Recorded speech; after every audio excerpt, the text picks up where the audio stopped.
have you know, Brixton, I'm always late now because it's a strategic thing, because people always come in and say, oh, I've missed the first couple of minutes. So I purposely let people catch up and get in, and then we meet a start. It's strategy. It's strategy, my guy. Hey, everyone. If you're in the chat, make some noise for us just so we can get in there. I can see Joe, Brickist. I can see Nick. Nick, is that right? Tell me if I'm wrong. Apologies if I'm wrong, but I've got someone gaming. Hello. Brixton, you've had your shout out. You've had more than enough time from me. The Bandit guy, who's the movie talk. Hello. And Spectral Bricks. So we've got a lot of early noise. Welcome anyway, one and all, to episode 21 of the Opie-Verse podcast. We are now approaching 6 months into this game. Can't believe it. Rebel Ninja, hello. Zeus Bricks or Imperial Bricks. If people didn't know, Imperial Bricks is now Zeus Bricks. So there you go. But yeah, welcome to episode 21. It is, will this be the last one? No, we'll have one more in January next week. Hope everybody has had a fantastic week. I am pleased to see I've had a good weekend, that's for sure. Yesterday, I had the opportunity to meet a couple of fellow Lego TikTokers, including my guy Brixton up in the chat there. Hello, little Lego lass. Thanks for dropping in. So yeah, epic weekend, but you're not here to talk about that. We don't want to hear from me, and I'll talk to my guest about it. Look, before we get into it, as always, we're just letting you know that this is obviously a little bit different to what you would expect from TikTok. TikTok, we are very reserved, not so much as we used to be, but this is a conversation between a couple of adults. With that, the nature of that conversation could be a little bit more grown up. That grown up is probably the best way of putting it. It's not to say it will be. It's not to say there will be foul language. It's not to say there will be anything like that, but it could be. So this is one. But sometimes more than anything, the depth of the conversation can be a little bit more grown up and mature. So this is your warning, just to bear that in mind as we go forward. But we'll keep it good. Don't worry. This is your pre-warning for spoilers, because obviously we are in the midst of the Book of Boba Fett right now. So it is a very hot topic every week, and I'm sure we'll talk about that at some point. But if we do, I have to respect that some people may not have seen it yet and want to see it and avoid spoilers. If you're on social media, though, haven't seen it and are able to avoid spoilers, I take my hat off to you. I would take it off, but I've got my headphones on, so that becomes a whole thing. We'll not bother about it. But yeah, if and when we get into that, I'll flash this up, put us on mute, and then once we finish talking about it, we'll take it off in that. But what I will say is, a couple of weeks' time, you definitely want to have seen Book of Boba Fett, because I've got something big planned for that. And that's it. And do you know what? Because we haven't done it in a while, I'm just going to flash this up as well. So don't forget, all links, both for myself and our guest tonight, are in the description below. But also, we've got a couple of affiliate links. So you've got Wicked Brick, who are the cases and the stands for the sets. If you've never bought from them before, you can get a 5% discount. It's not a lot, but you know what? They don't really offer a lot. So that helps. There's a little link there for you. And if you are in the market for a light kit, use code OPI for free delivery and 20% off any order through Lee Light Go. All the links are there. Everything's there. And breathe. Right. Who else have we got? Last minute shout. So we've got James. Hey, James. Was waiting for you, but I had to make a start. Hey, Rotter. How's it going? Haven't seen you in a while. Good to see you. Definitely thought you were going to be shorter. I am glad I didn't disappoint. Or did I? Who knows? And then, in fact, see you made the best Lego content to TikTok. Boom. I'll take that. And with that, talking about the best Lego contender for the best Lego TikTok, we've got JB Bricks. But until we know who he is, he's almost out of the running. Hey, JB, how are you? How's it going, man? How's it going? Anyway, never mind that. My guest tonight is predominantly a Lego TikToker. He was just telling me before we made a start that he, as well as being on the Opie-Verse tonight, he also attended another podcast this week. So he's doing the podcast rounds of Lego YouTube. He has an Instagram presence. He has a really good Instagram presence, in fact, but that is probably more general to him. But absolutely a great Lego TikToker who I must confess I don't know a great deal about, other than kind of what I've seen. And that's simply because he and I have not really got the chance to speak. what's the best way to learn about someone? You drag them on the internet and you talk about it. So I give you, you may name as Key Poulan, but I give you Key Poulan, the perfect fourth. Key. Hello, good everyone. evening. Good evening. Good afternoon. Yeah, good afternoon. I mean, yeah, it's about noon my time. I see behind me that it's very much light outside. Yeah. You're in Cali, right? Yeah, California. Nice. How is the weather out in California today? I mean, it's the coldest it's probably going to be all year, but I mean, like the lowest it gets is like in the 50 degrees Fahrenheit. So, I have sunny no idea California, what that is in we don't get snow here. So, nope. Living the dream. Well, I don't know. I like snow, but I suppose the good thing with you guys is you're all, you can go and get snow in your country, and you can get decent snow if you really want it. So yeah, definitely like in the mountains, but like it's not everywhere, because I know some of my friends in the Midwest have to go shovel the driveway every morning to be able to go to work. So it's the joys of working from home for me. Don't have to worry about that. Just look out now. Don't fancy it today. Just log on from here. But yeah, I wouldn't.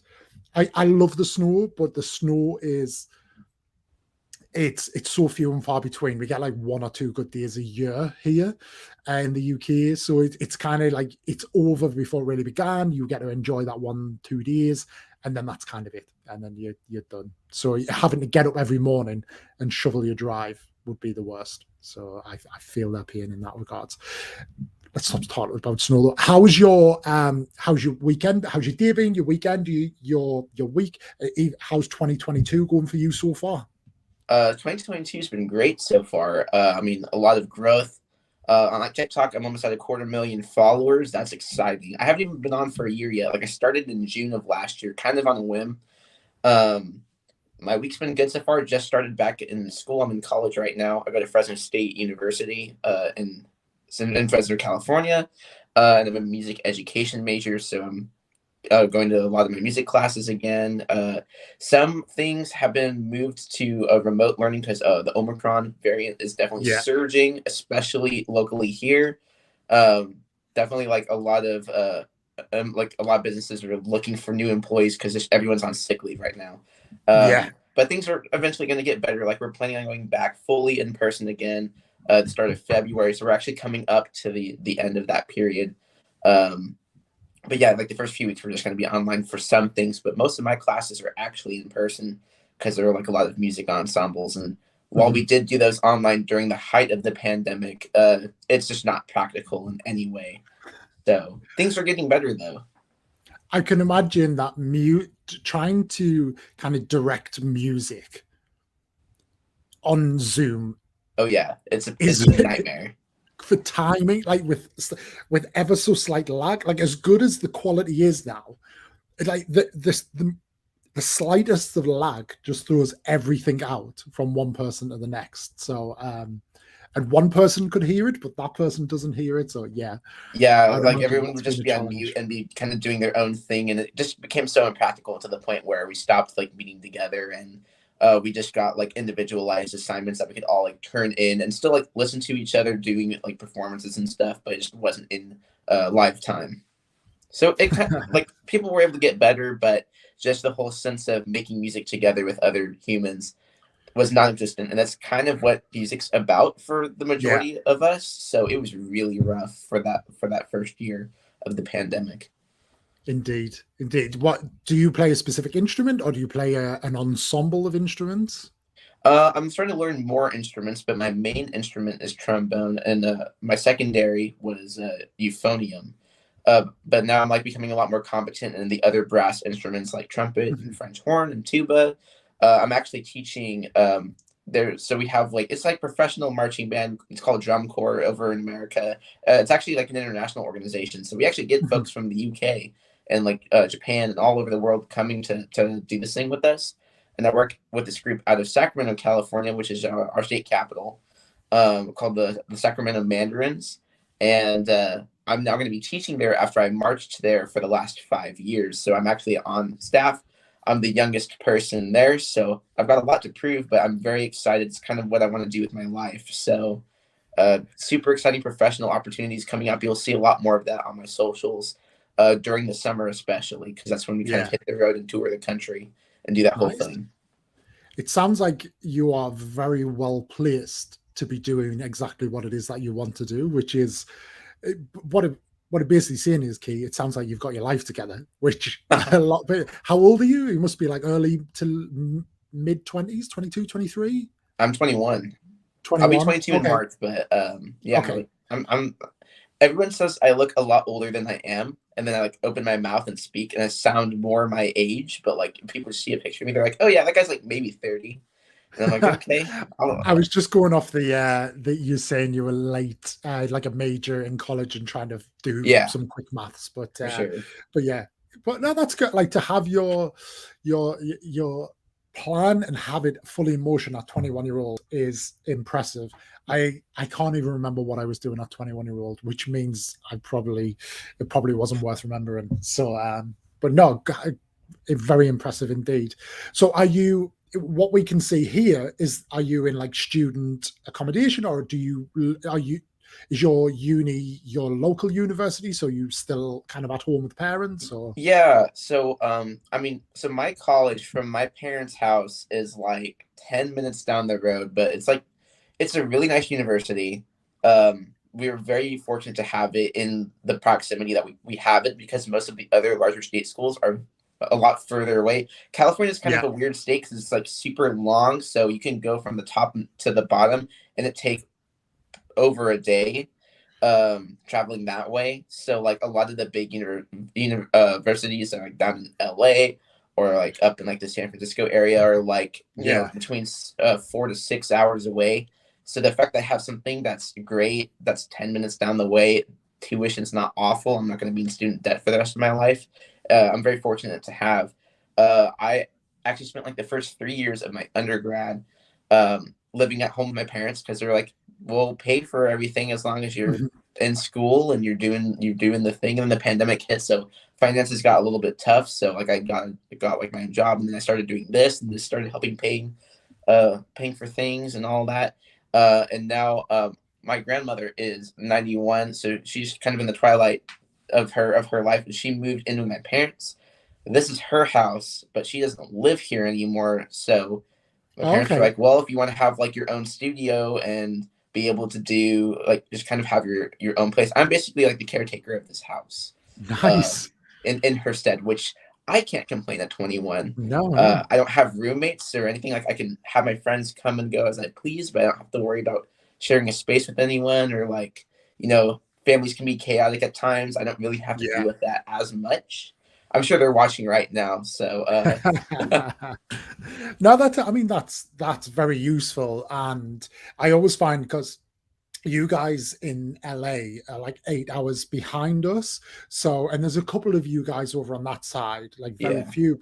Quite often find when I get up to start my working day at like 7 a.m., sometimes you're live, you're finishing your day. But I always think with that, like that you can, you know, even though it's just you talking through your phone, like, because I do this when you do Lego TikTok and TikTok lives, it can be quite loud in a house and it can carry, but in like just interested about that. But yeah, to have that space to yourself is very useful, because you don't have to be considerate to anyone really within reason. And I can be up until the late hours of the night and it doesn't bug anyone, or like up super early. So I'm kind of just literally on my own schedule. Like sometimes I would be on live, like if I was having a great conversation with someone, or like it was really blowing up and had like hundreds of people in, and I didn't feel like leaving, I would stay on till like 3 a.m. my time. It's not exactly great for your health, but I mean, I would only do it every like once in a while. But it can be really addicting when you're on live, and there's just a lot of people that are very invested in what you're doing, and you're like, well, I don't want to just kind of leave and not give people what they want, because if I'm trying to grow my channel, the worst thing I can do is ignore the people that can potentially, you know, sponsor me in that whole endeavor. Absolutely. And TikTok now more than ever, it really wants you to go live. You know, the videos are great, but what it wants is to live, because a lot of the currency travels through lives. So, and they do really well off that. So they want you live. So yeah, if you're doing well, they're throwing as many people your way as they possibly can, obviously throwing you on the FYP. So yeah, that's it. And I've been there. It's tough when you've got 20, like 30, 40, 50 people on a live. You're like, well, I need to go. Like I'm falling apart here. I need to go, but you don't Yeah. want to at the same time. So I do think with TikTok, then because they are really going after all of the other social medias with their features. They're trying to kind of have a bit of everything. And I do think what would be a cool feature is to be able to do the raid feature, which is like on Twitch, where like if you and I were live independently, I'm coming at the end of my live, I can basically send all of my viewers over to you, which you Oh, can do on okay. Twitch. Like it's a really cool feature. And I think and it makes sense from a TikTok point of view as well, because what they want is they want people staying on the app. So when you close the live down, people kind of think, right, that's it. I've had enough. I'm closing the app. But if I was to push all of my viewers into you, yes, a couple would say, oh, look, I don't know him. I'm just going to kind of disappear. But, even half could stay and again, kind Sure. of stay in the cycle. So that would be a cool feature to have. And it would work very well within the Lego community because there's Oh, always yeah. one of us live. So there's always someone to pass on. People in But, the Lego community just want to see people building, and they're there for the hang. I feel like it's the most unproblematic community on TikTok from what I've seen, because people just want to see people build stuff and hang out, and everyone's like reliving their childhood, or like they are younger and they're just like looking to us for guidance on Lego stuff. Like I wish I had this when I was a lot younger. I was just kind of Mhm. doing my thing with my old man, and he was the one that like kind of showed me Lego stuff and like the Lego Star Wars thing, and that's how I built my love for Lego, but not Yeah. really seeing my friends really do it, or seeing just people online doing it at any age. So that's really cool today. And so like a 20-year difference, barely. That's insane. Yeah, 100%. And even if you think, people who are like even like slightly older than you, like say my mid-20s, Yeah. who are probably so invested in Instagram and just like, I'm not coming onto TikTok. And like everybody kind of has their thing. A lot of like more people my age are more kind of invested. When you look at the Lego community, are very much on YouTube and they refuse to come on here. But there are some people who are slowly realizing, because it's just so accessible, TikTok. And it's, they are sweeping things up, but we'll see where it goes. But yeah, it is a cool little space. I don't know about you as well. You're absolutely right. Lego TikTok is super friendly. Yeah. I can't even remember the last time somebody tried to kind of have a go. But then every now and then I'll do kind of Star Wars based posts as well. Hmm. Do Star Wars TikTok. Yeah. Oh, The it's a people come gross knives place. out. It's fun, but it can be gross sometimes. And I mean, that's kind of why I was initially drawn to consider, like, I'd always like considered wanting to do something social media. I know it's like a controversial term, but like influencer based, like just Yeah. being able to like, introduce people to things. And then seeing like, I saw like Rossman Creations. I think you actually may have been one of the earlier people I saw, but I'm like, this is really unproblematic. And this doesn't seem stressful. And it's something that's in my wheelhouse. So I'm Mhm. going to try it. So that's kind of like why I was drawn to it in the first place. Were you on TikTok as a viewer for a while before you kind of started creating content? Yeah, for quite a while. Like I downloaded it kind of when the pandemic started. I was like, before that, I was like, oh, it's that like kids dancing app. It's like replacing like Musically and Vine kind of all in one. It's like not my Yeah. speed. I really honestly like didn't consume much internet content at all. I was very much a movie, TV show, book guy. That's kind of what Yeah. I did for entertainment, not necessarily watching people on the internet. Like, I mean, I watched like early YouTube stuff, but like I kind of, got turned off by that eventually. But then I downloaded TikTok, so I'm like, well, I got nothing better to do because I lost all of my music opportunities because I was doing like 12-hour days just doing music Mhm. ensembles, teaching or performing, and it was taking up all my time, and it's what I wanted to do. But then when the pandemic hit, we obviously couldn't do that in any capacity, so it just all kind of stopped at once. And I was like, man, I have literally no hobbies outside of this, and that's a problem. So I went on TikTok and I was just like, okay, I'm gonna like kind of see what there is here.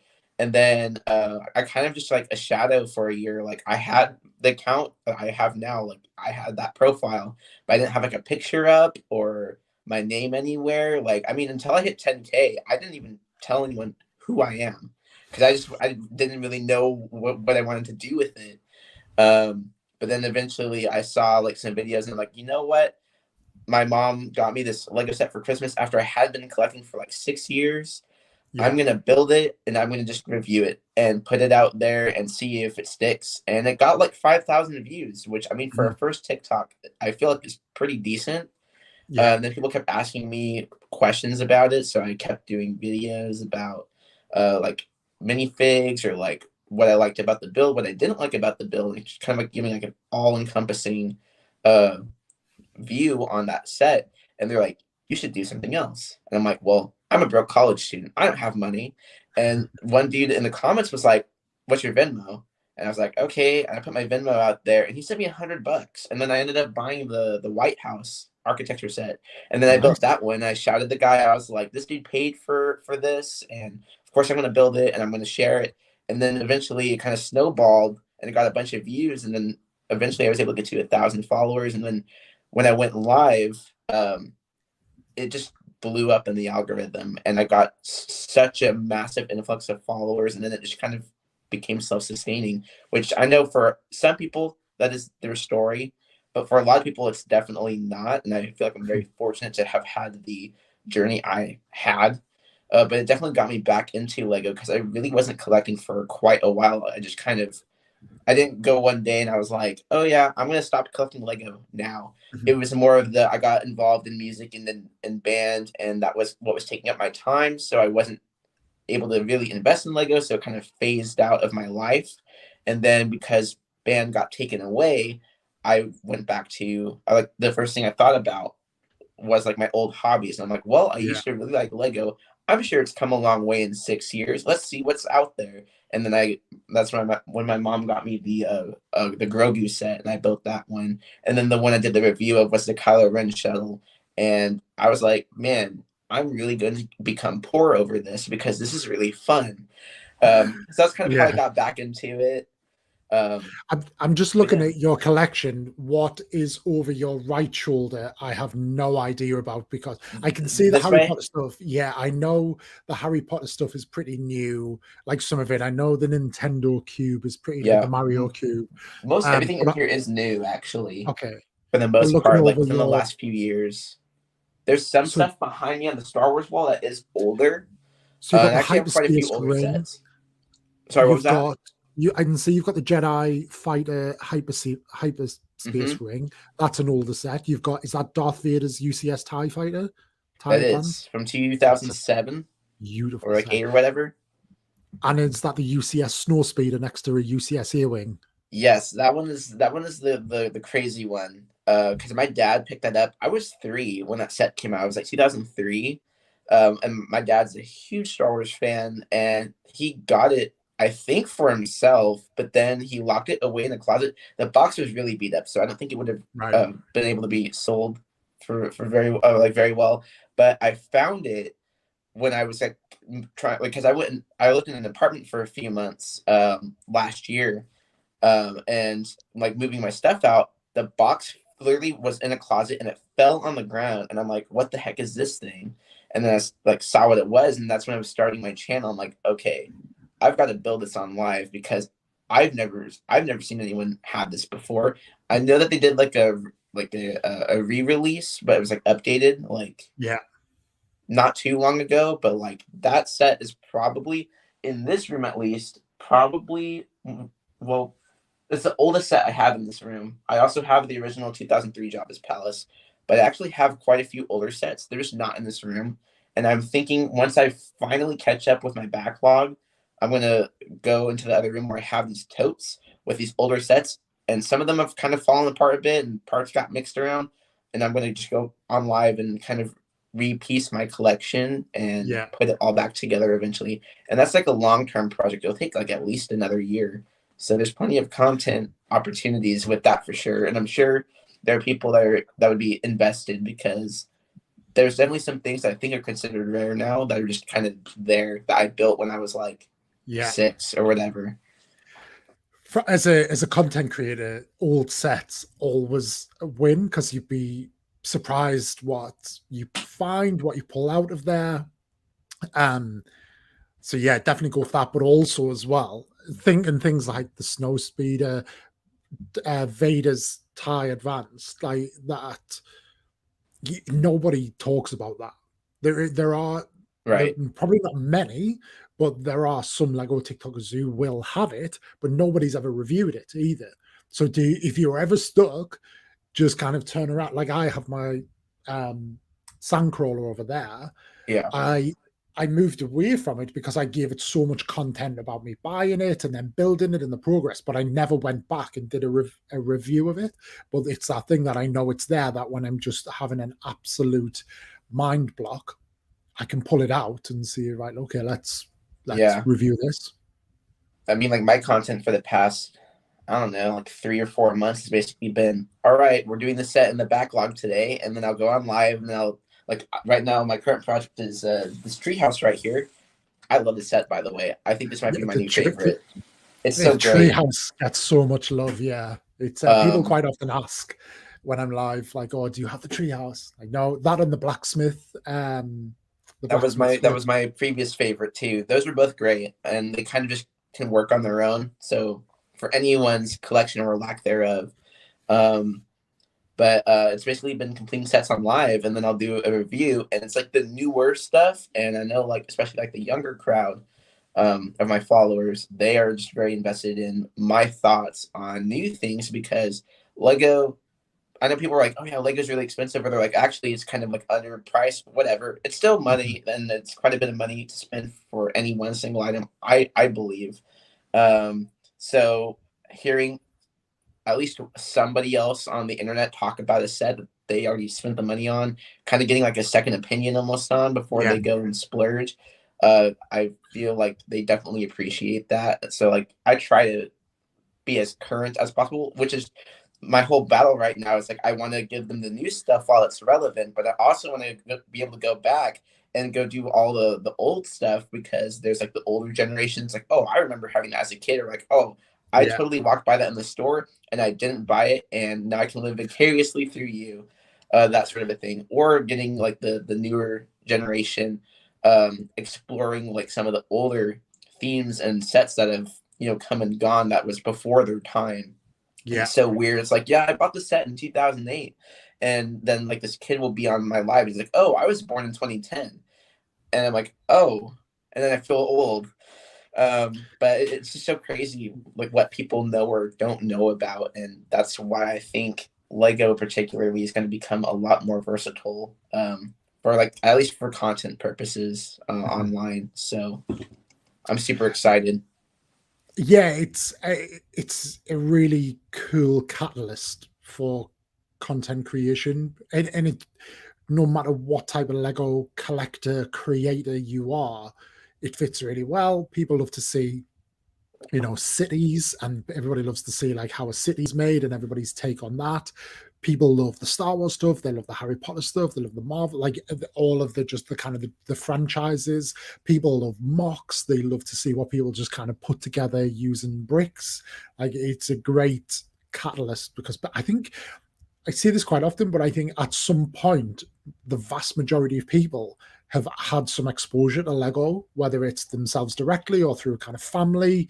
So everybody's got a bit of it, like at least an appreciation of it. And it's a bit of that nostalgia moment where, you know, if someone drops by on the FYP and sees you're live, they're a bit like, oh, that's like, yeah, I used to have Lego, you know, like, oh, that's pretty cool. It's nice to see that. And I think when you're so immersed in Lego TikTok as well, you know, all you ever see on your FYP is Lego videos and Lego lives, but then you forget that the general public who are watching people dancing and pranks and all of that and whatever it may be, people they don't see Lego TikTok, and then all of a sudden they do, and they're really like taken aback by it because it's like, oh well, this is quite cool, and that's so what it's gets just them in. different from the normal.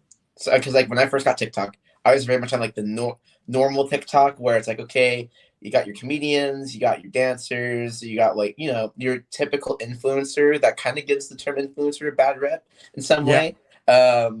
And then like for me, when I saw the Lego thing, I was kind of like, oh, I did this. This is cool. People still do this. So wait, there are people that are you know, like in their 30s or 40s, or like in Ross, like I think he's like about in his 50s, and they're still enjoying Lego as Yeah. if they were like 10 years old. And that to me is something that I greatly respect, because it's so easy to get caught up in all the drama of the world and kind of like preying on that.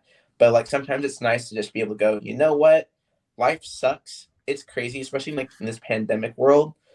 Being able to sit down and just be able to create something, or you follow the instruction page by page. It's like literally a form of therapy, and it's like being able to like relax 100%. and completely dissociate from all of your problems. That's why I recommend Lego, particularly to like college students. Like in my department, like I started doing this thing, and everyone's like, "Oh, he's trying to get TikTok famous, whatever." I wasn't really trying to. I was just trying to like build a community, sort of a thing. And then it, like obviously it's like started to take off and explode. And now there are people in my department who are suddenly getting back into Lego, and they're like, "Oh well, yeah, I saw your thing on TikTok." And I'm like, you know what? I went to Target today and I bought Anakin Starfighter. It was like $20 or whatever. I'm gonna build this thing and see how it goes. And then they liked it, and then they'll like tell me like, "Hey, I had a crazy finals week, but I did buy the set at the beginning, and I said if I get through this, I'm gonna reward myself and I'm gonna build this thing." So it's like it just kind of helps people like cope with the realities of life and it being difficult, and being able to accept that things can be challenging, but there's also things that you can do to take the stress away and make things worthwhile. And Lego can definitely serve that kind of purpose. And I feel like people are starting to now see that there are positive benefits psychologically, mentally, and all of that. Not just for like the pure like aesthetic of the build, where it's like, oh, I love Star Wars. It's like this whole like nerdy culture thing. There's like physical benefits to doing Lego, and people are starting to get that, and that's what's really cool. And I feel like my role being a TikTok creator has kind of helped shed light on that aspect of Lego building. Yeah, everything you said there, I totally agree with. Certainly the kind of the mental health benefits of it. It's almost like a form of meditation. It's an ability to take yourself off. However, what I would say of being a Lego, I don't know if you've kind of found this yet, but when you start to speak to people, when you've been in the doing this for so long, you will, as a Lego TikToker rather than a Lego collector, there almost comes with it some mental stress as well, because you question, I've got the set, I want to build it, but I have to build it on live because that's what I do. That's my thing. And if I build it, it's a wasted thing. But when you're building on live, yes, they can be pretty cool. But at the same time, if you're live for a few hours, it's quite draining. Like you come off there and you're physically knackered. And sometimes I think what's important, and it was Mattigas Bricks who had a conversation with this about, sometimes you need to remember kind of where you started and why you started, and build a set for yourself, and some of the guys do great. And a great way of then doing that and balancing it out, especially if it's a smaller set, is to just do a time lapse and then do a voiceover with it, because you're not then having to focus on the content, the video. It's just you building, and that becomes a video in itself. So it can kind of send you the other way as a content creator. But when you're influencing the people around you, that's not what they're trying to do. They are just buying a Lego set, sitting, chilling out, and building it. Like, that is absolutely a positive thing for me, and totally kind of just helps you unwind, which is, it's been very much needed as of late. So the last couple of years. So yeah, pretty cool in that respect. But wow, I was going to say something there about that, but never mind. It'll come back to me. So, but you said earlier you have not hit your 1 year anniversary on TikTok yet. When is that? That was like, or when did I start? It was like either it was like the very tail end of May or like the very beginning of June. I'll have to look at the first video. I don't know why this date comes into mind, and I swear if this is what it is, and I have like a crazy, I do somewhat have a photographic memory. May 27th, I think that's the Okay. date. So I'm gonna double check. It's a long ways off. So Yeah. it's crazy that I'm like at almost 250,000 and I've been on for like, I don't know. I mean, even like I started my account and I was on for like close to a month, not even a full month, and then I went away because I was doing my age out, my last year of marching drum course. So I left my house and all my technology. Really, like I had access to it, but it just wasn't realistic because I was rehearsing for 14 hours a day, every day, doing shows, traveling the country from June all the way through like the middle of August, and then I came back and it took me a little while to get the channel rolling again because I basically went incognito. I told everyone where I was going and when I'd be back, sort of a thing. And then I got back, and it was a little hard for like the first few weeks, and then it finally picked up again. Yeah. So it hasn't even been continuous. It's like I've only like I guess this would be like month 6 of continuous TikTok content sort of thing, Yeah. where I would take a few days off here or there, like going on a trip or spending time with like certain people. But like I no extended where I'm just gone for weeks at a time, sort of a situation.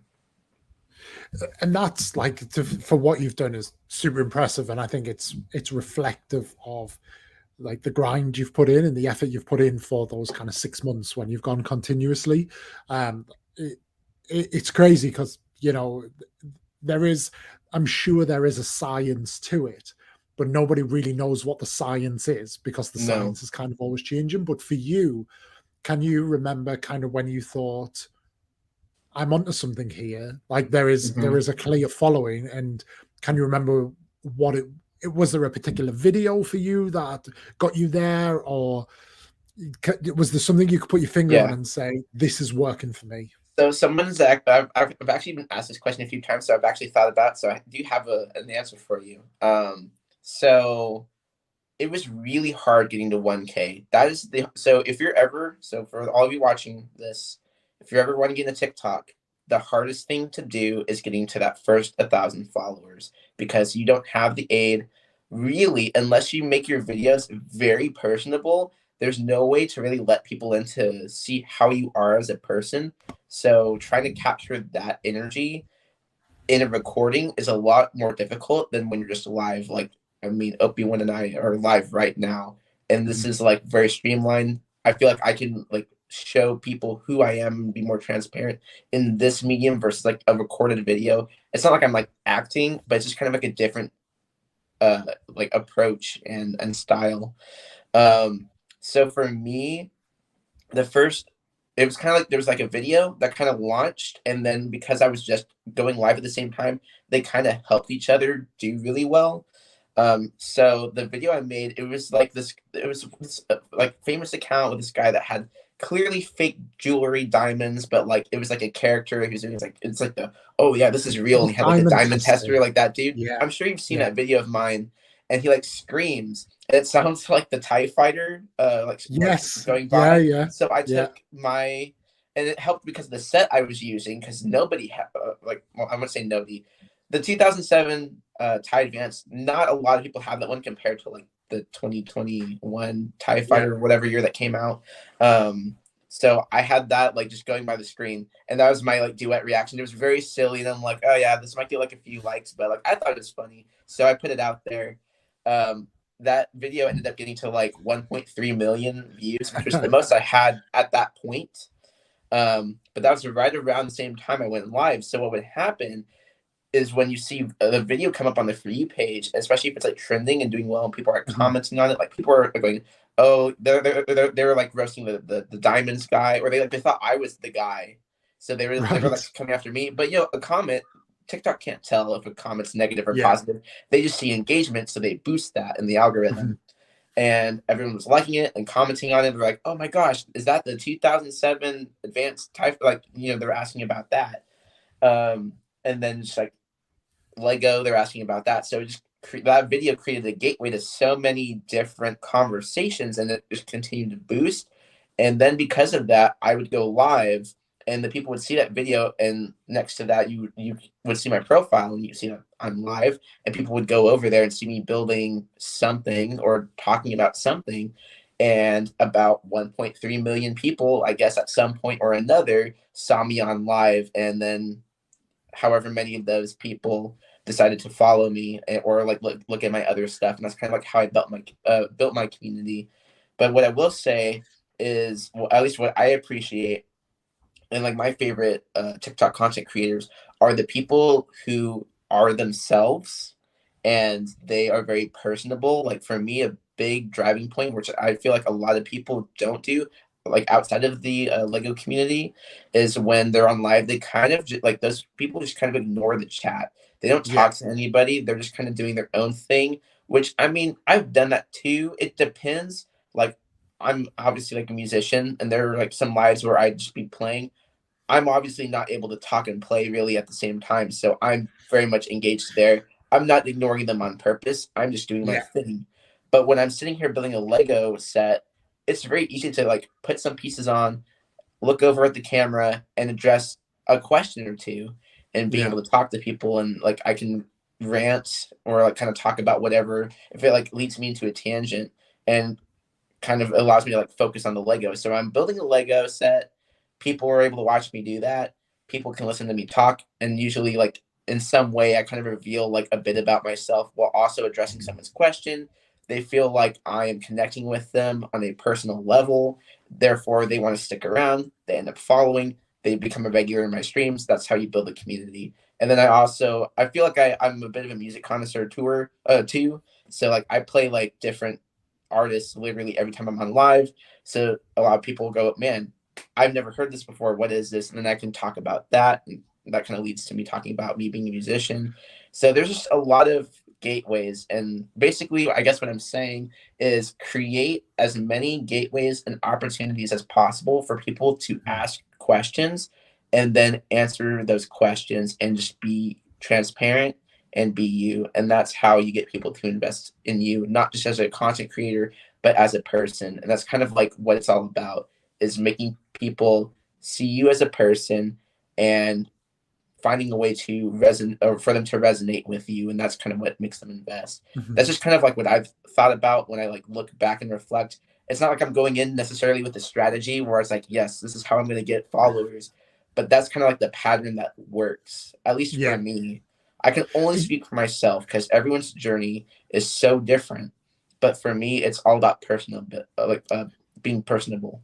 Yeah, and I think you've hit the nail on the head there, in that when you think about what TikTok is looking for, it's looking for interaction, it's looking for engagement, and if there are multiple ways to engage, and if you are capitalizing on that engagement in the right way, because it's kind of tough. It's not tough, but there's like you see a lot of people who don't respond to their comments, and I suppose sometimes it's tough to when you've got tens of thousands of views on a video. Like it's almost easier when a video flops because you get 10 comments, you can take the time to respond. But if a video is doing really well, and you know that you can then build upon it through answering questions through videos, or even, as you see, kind of timing your lives at a point that the video is getting pushed,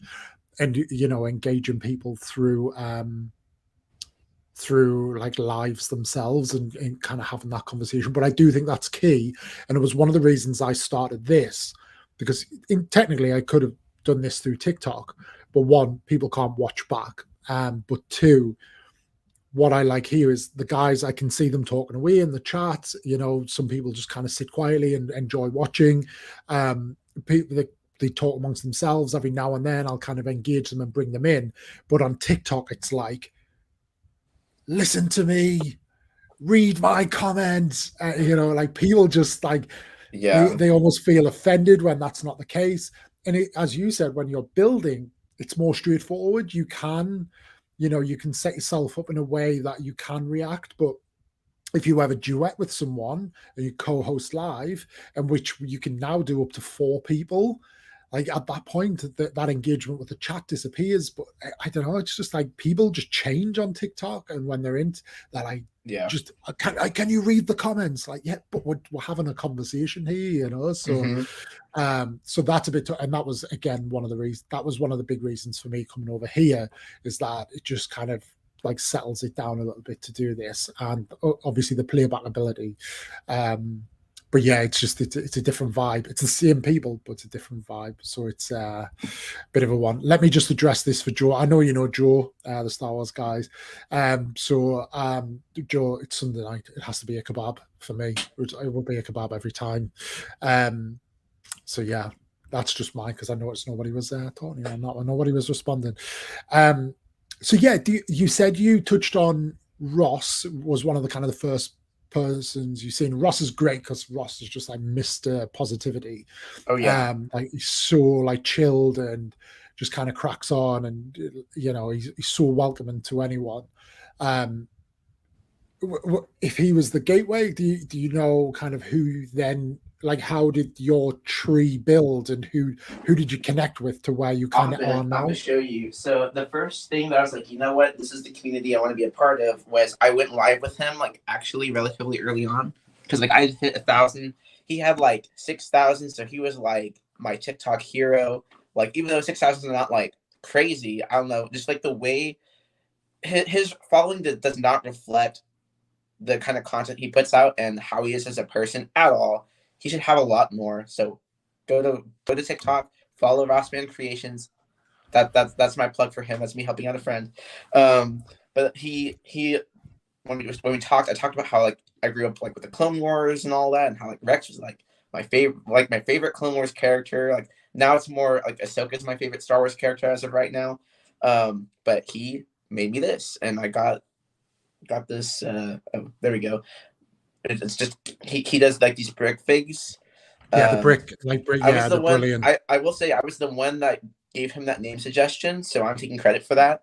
But he built that for me and mailed it to me. I mean, he lives out in Kentucky, and but, like, he mailed it across the country, and he, like, wrote, like, a personalized note, and super cool. And, like, I went live with him, and, like, his wife would like be in the chat and kind of, like, help facilitate questions. And that's when, like, I got to kind of talk about myself, but we also kind of, like, geeked out over Star Wars and Lego and other nerd things, because he's very much, like, into that whole sort of thing. So he was definitely, like, a gateway. That's how I got, like, introduced to Paul Dennebricks, who's, like, kind of that same kind of like that, like they were friends. And then he's like, oh, well, if you like hanging out with me, you should go talk to Paul. So then I hit up Paul, and then I went live with Paul, and, like, I went live with him after I haven't really talked to him in, like, a few months. Like, he would, like, comment on videos and stuff, but we never, like, went live together for a while. And I felt horrible because I just didn't reach out. It's, like, totally on me. And so we, like, hung out, and like, back then. And then he was like, oh, you should talk to, so-and-so. And that's kind of, like, how that happened, is I just kind of got like this whole net, and that kind of cast out. And then when I would go on live with certain people, they would have people that were regulars in their chat. Then they found out I existed, and then I found out, like, some of those people were, like, like, legitimate content creators that were, like, trying to create a following, and they were, like, more serious about, just putting stuff out there. But they're, like, a good hang. That's how I, like, met, like, Padawan Archer. And, like, they were awesome. Like, everybody, like, Madcus Bricks, like, the gang, everyone that's just kind of there. So, and then I eventually got added to on that Instagram. I know you were on there for a while, but then I know with, like, the time zones, that whole thing. But meeting all those people through there definitely, like, helped my network. And now I have all these people I get to bounce ideas off of and ask questions, and people I get to go live with now. But yeah, sorry if it wasn't, like, supposed to, like, talk about that. But no, it's all right. We're just joke about it. Yeah, it's the secret whole club. It's just such a good hang. And, like, we did, like, the whole, like, Secret Santa thing, and then I hadn't really talked to Cool Guy Dom. I don't talk to Dom really much before. Like, we followed each other, and I, like, watch his live sometimes, and he'd come in mine. We still need to go live together. But But Dom is the most impossible person to pin down. I know he's like just he's like all over the place, and that's like my vibe. He's so funny. But he was my secret Santa, so he got me this the shark, like the whole Creator 3-in-1 shark. So his name is Dom. Yeah. I had to, of course, name him Dom after. Yes, I saw your video on that. Yeah. But it was just such a good hang, and like that was the first time I really got to hang out with a lot of those people.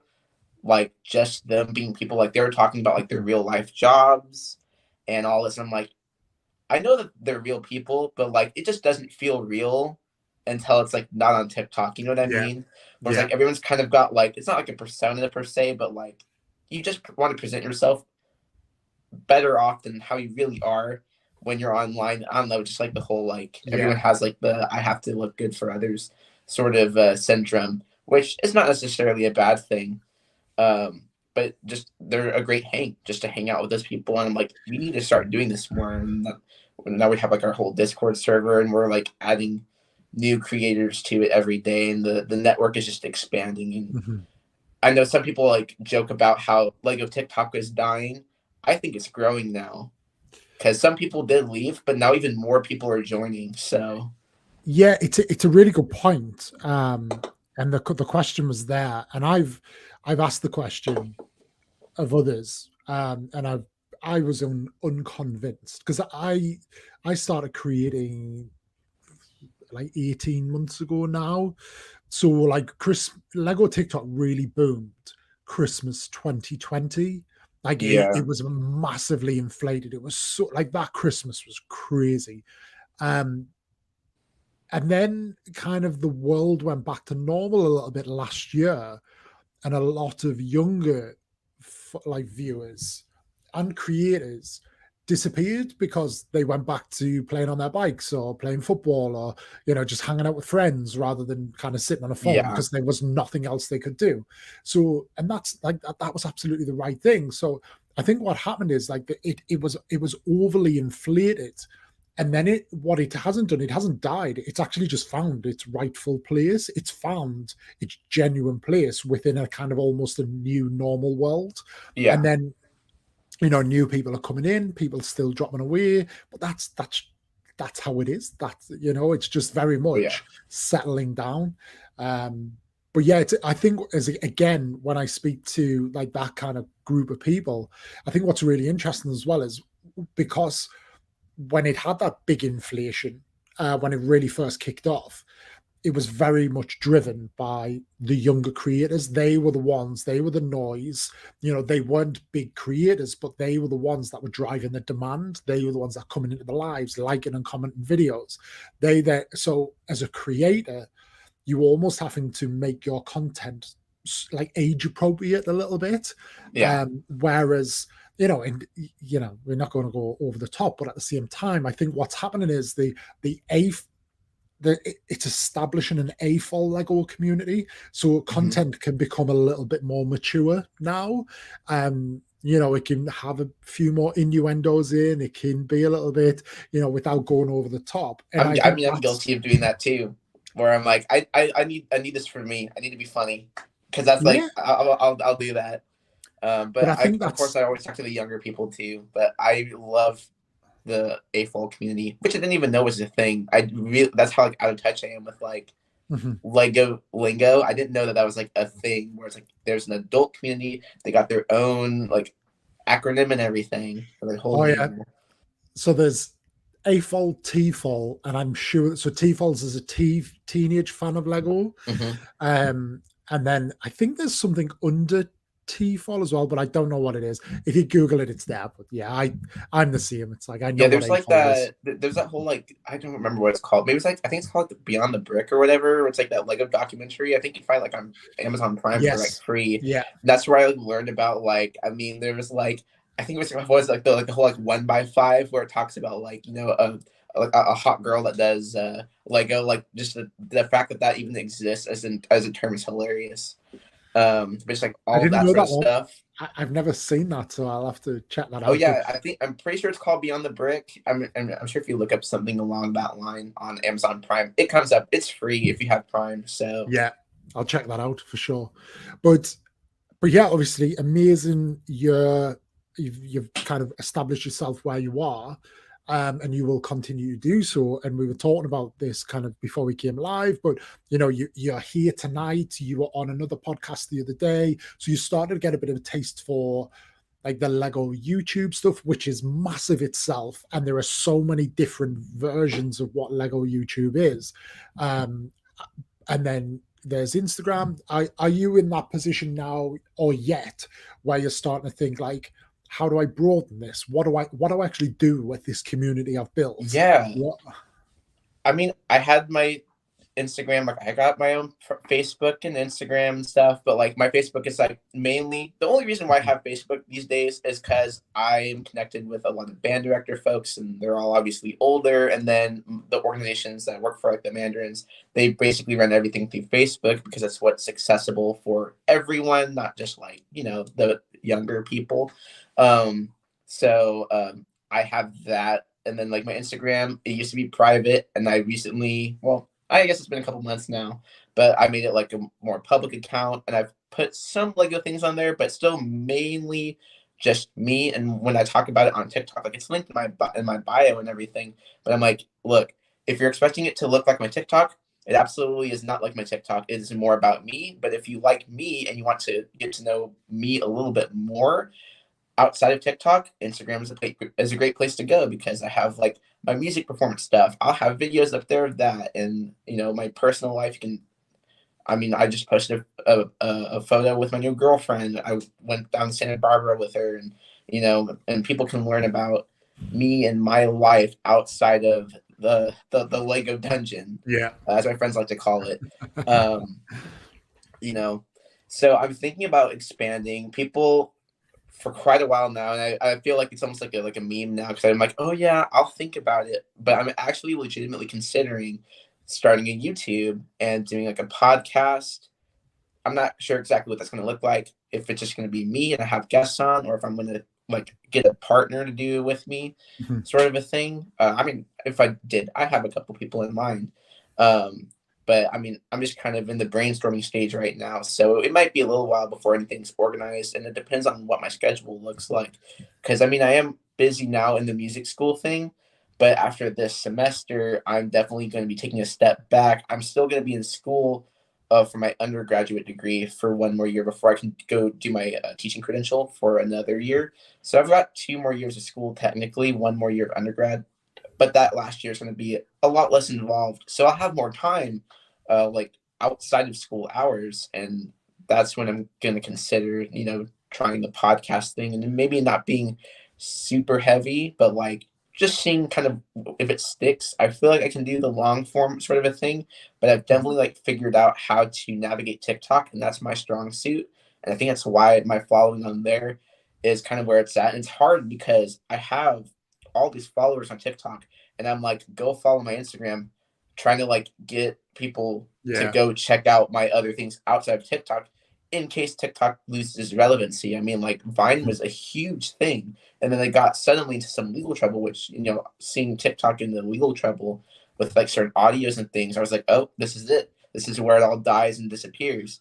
Trying to get people onto those more secure platforms. So in the case that I do lose everything, I just don't lose my platform entirely, because it would suck to kind of lose that family that I created through TikTok, even though I don't personally know, obviously, each and every one of my followers. Just having that sense of community where we can all appreciate Lego for, being a hobby, or like for the aesthetic and all of that, being able to keep that alive through other medium sort of things. Or if a new platform comes on, being able to migrate those people and trying to figure out how to go about that it's definitely been a challenge. And I've thought about it a little bit here and there, but I'm considering like the most logical step to me is doing what the people want. Like I was saying earlier, where it's like, well, you got to listen to your fan base. They'll tell you what they want. They're not going to lie to you, obviously.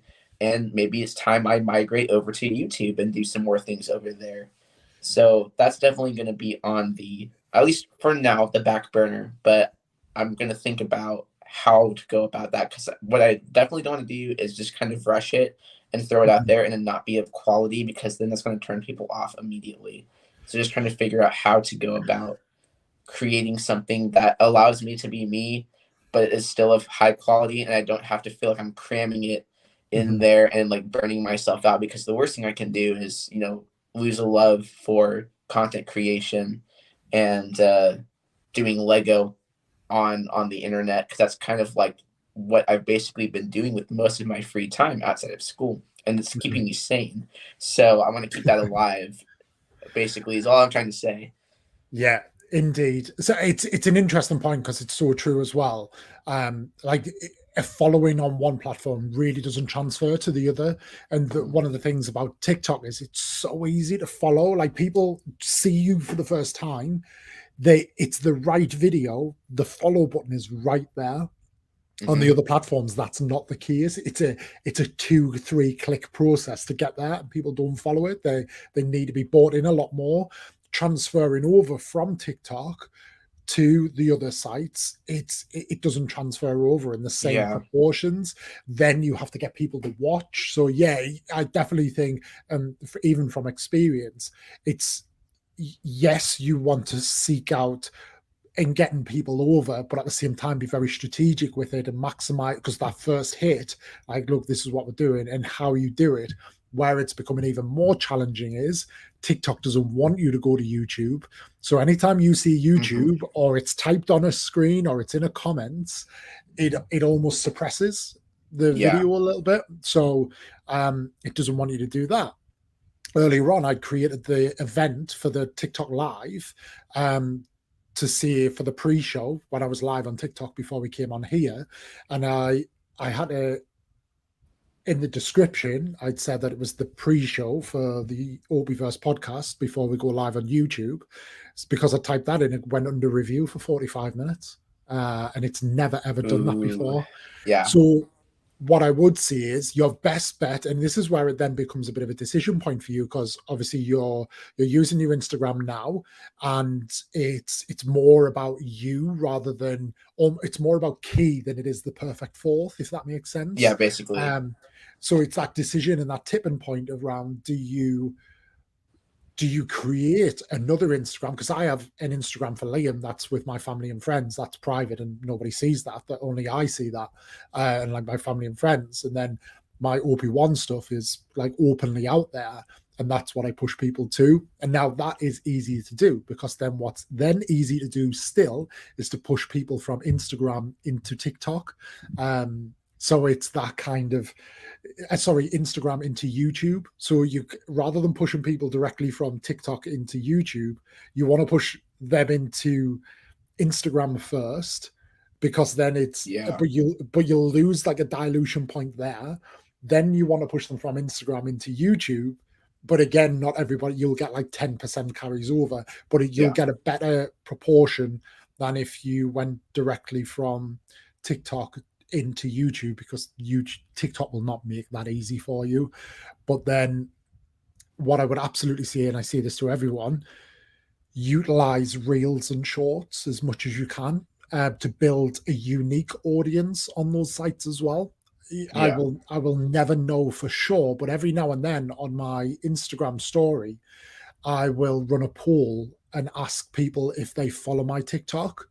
And I always make the answers quite jokey, so people feel comfortable like saying, no, I don't. But I would say the only about 20-30% of people who follow my Instagram follow my TikTok. They follow OP1, the Instagrammer, not OP1, the TikToker. And then the same with YouTube. I've got almost 1,500 subs on here.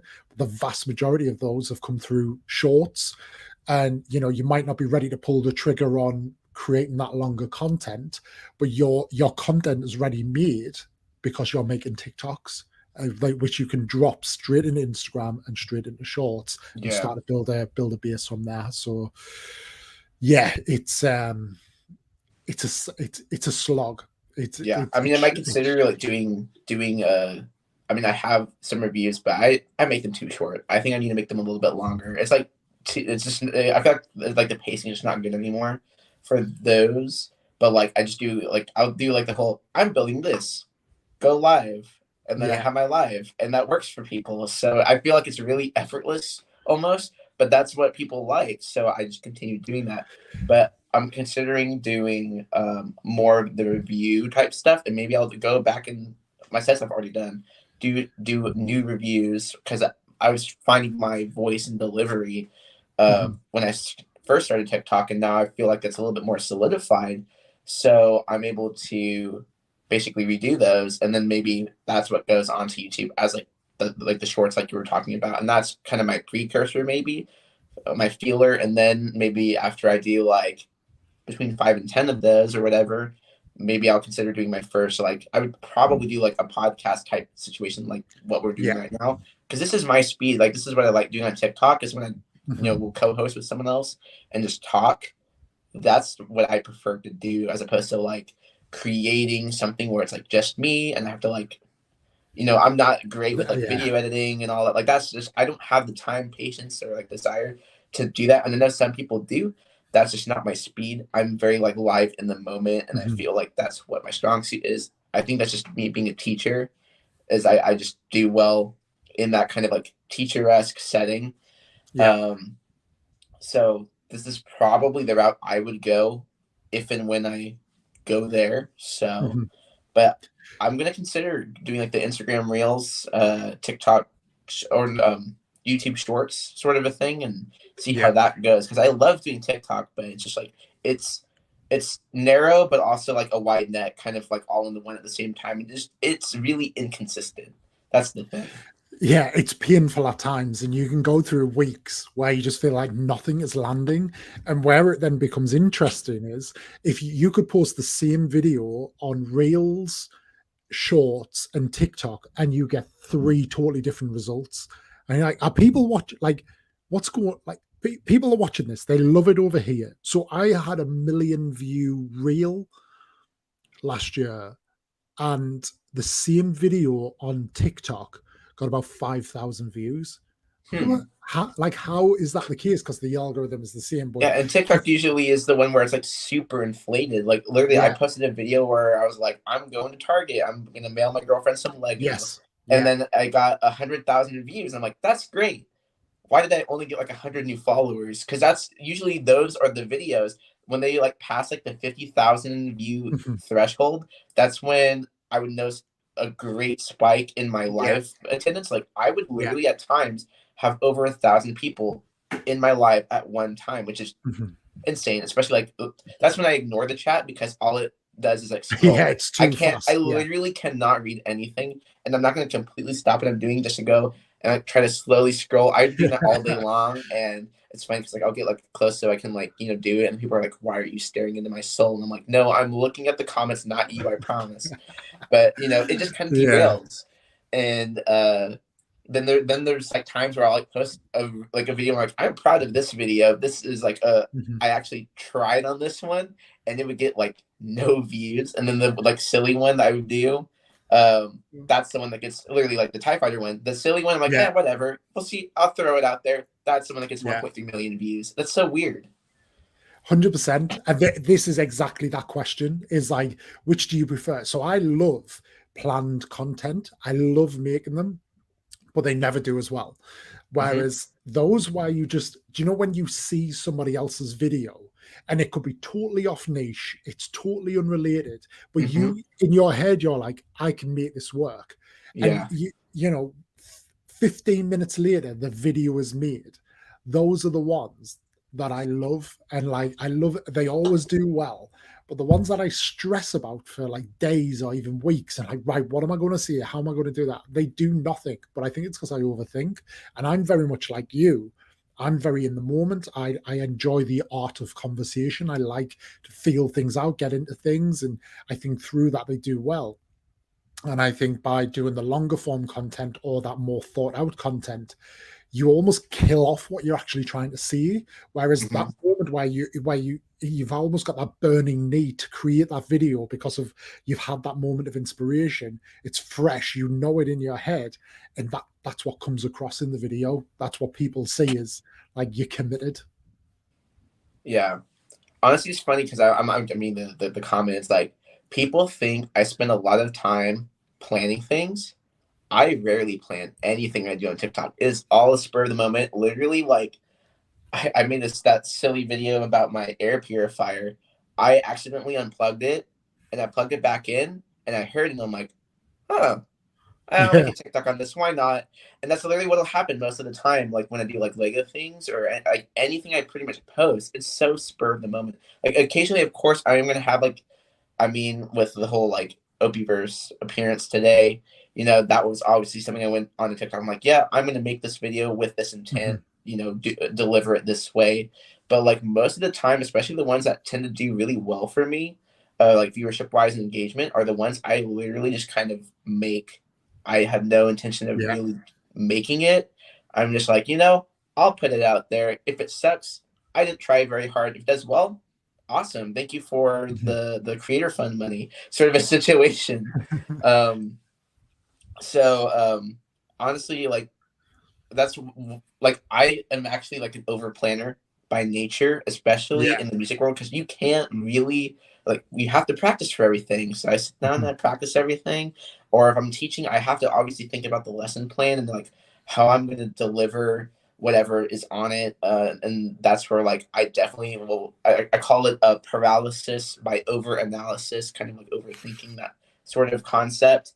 So when I do TikTok and I shut my brain off and I just kind of do things on a Yeah. whim, it's a complete break in personality from what I'm used to for myself. And therefore, when Mhm. I change the expectations for myself as a person, that's where I end up having more fun and being able to like take stress away.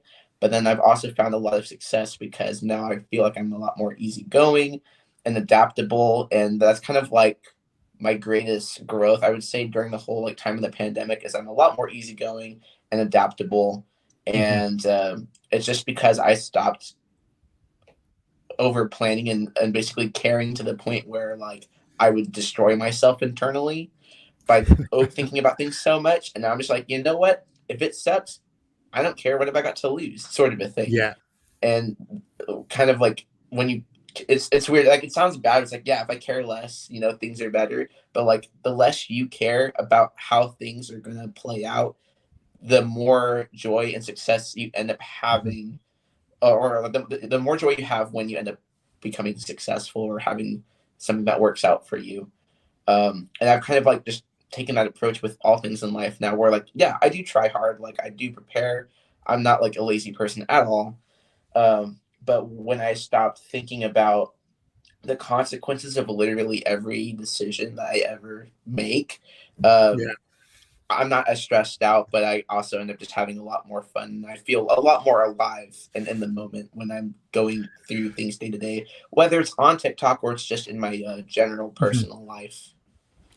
I don't know I if that think like that's resonates with you in any way, but no, it that's does. kind of It what does. I've been doing. I think TikTok is a great, it will almost make or break you in that respect as well, because it can be, you know, we talked about that science and the algorithm that nobody really knows what it is because it's ever evolving and all that. And when you think you have it figured out, it changes and you don't know it's changed and the video doesn't do so well. And you can, you know, when you start to do all right on that platform and you think, actually, I've got something here that I want to invest some time in, you do then start overthink and you plot videos and you can watch the results of videos and you're like, why is this video not doing that well? You start thinking about, I need to drop it at the specific moment. I have to use these specific hashtags. Like that's my mindset. Like, well, it was. But then I then kind of just got to a point and I was like, it doesn't like hashtags clearly don't matter. I always thought Hmm. sounds mattered so much, but they don't, because you see so many videos do well. And I've started testing that where I just don't put a sound on when I'm talking, and let kind of things go. It's more about the delivery. But then at the same time, rather than coming back to the video, you know, an hour after I've posted it, I just kind of walk away. And then I'm not sitting watching the clock thinking, Oh right, it's yeah, time to that's check the I've video. been Just, there, and it's yeah. destructive. It just totally screws with your brain.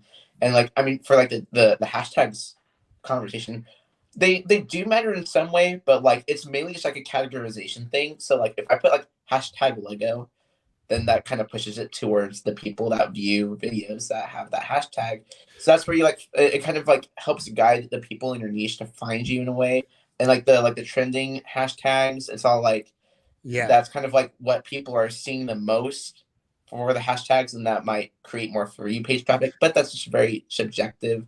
So it's not like there's exactly like a perk to it or a disadvantage to it. And same goes with audios. Like, yeah, you have the trending audio, and that might get you on more For You pages. But like some of my more viral videos, I forgot to like I would straight forget to just put a sound on, and it's just my voice, and it just does well. And it can be so random feeling on TikTok, and that's kind of like where it's at, where it's like people are like, oh yeah, strategies. I'm just like, well, be yourself, because that's the only thing you can truly control, because you can use a trending audio and then it suddenly stops trending, then that goes away, but you're still you at the end of the day. That cannot be suppressed or taken away on TikTok. So that's what it is. That's so true. And even like the hashtags, I'm even not convinced on that, because the trending hashtags, I think is more a bit of a thing of like, I think that's commerce. Quite often they're linked to a brand or an event. So I think that's more like brands have paid to, like Amazon Black Friday. They had their, like the one with the blue tick on it. And what they're doing is they're paying to become a hot hashtag. But at the same time, people are creating content that isn't relevant to that hashtag. So I don't see what benefit they get from it. But then using that example of Lego, I think once you're established, it doesn't matter, because what happens is, especially for the size of the audience that you have, but even for me, when you post a video, it's always going to push it initially to your followers. They watch it. Then what it'll start doing is, as the video starts to do well, it'll figure out who is watching it and what other videos are they watching, and who is watching the same videos as they're watching, and that's the people it pushes into you. And I think that's less about hashtags, especially when you're at a substantial size, and it's more about commonalities, and it's more about, it's that thing like, when you go on Netflix, because you watch this, it's the same people watch that, and that's exactly what I think it is very much is that. So I think it's more about that now, but I definitely think you're right at the beginning to get yourself into that lane and establish yourself. Yes, hashtags matter, but the larger you get, the less you have to do that. Exactly. It's like you just got to find your people early on and stick with it. And if you try to go to another niche, like I'm trying to some degree to get some more musically oriented people in as well, because that is who I truly am. Like that is like my job, my dream, like what I do in my life. Like it's very much a hobby. It's hard though, because I'm so well established in the Lego community that like I will literally post a video of me playing, which that's way harder than building a set and following instructions. There's just so much work into that. And my comments are like, this isn't Lego. And I'm like, yeah, I think I know that. And it's like, I know you want your Lego, but I post Lego every day. I think I posted stuff probably that same day too of Lego, or went live and did Lego things. And it's just hard to, once you get into a niche, it's like typecasting. You're kind of there. That's who you are. That's how people know you. And it's so hard. Like I know Earl Fam Builds is trying to do a rebranding where he's still the Lego guy and he still has the #1 Lego podcast in the world, but he also wants to be able to talk about books and nerd culture and just become more him all around, not just the guy that does Lego and does like giveaways. Like, of course, his success is like, I gave away a UCS Millennium Falcon.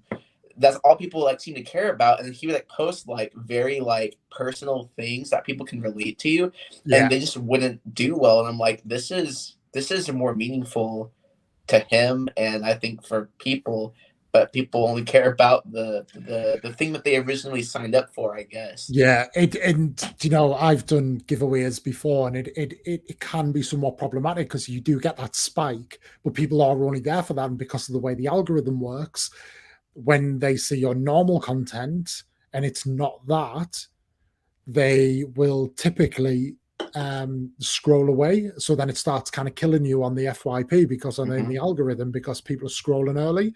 What I tend to do though is, I haven't done a giveaway for a while, but what I would tend to do is not actually talk about the giveaway for a while, because then those people would come into any video they see and be like, have you announced the giveaway yet? So obviously then you get the push through people interacting in it that way. But yeah, it's tough. I mean, I talked a little bit about Star Wars more when there's kind of something on. So I talked about the Bad Batch, and I talked about like Book of Boba Fett and stuff at the minute.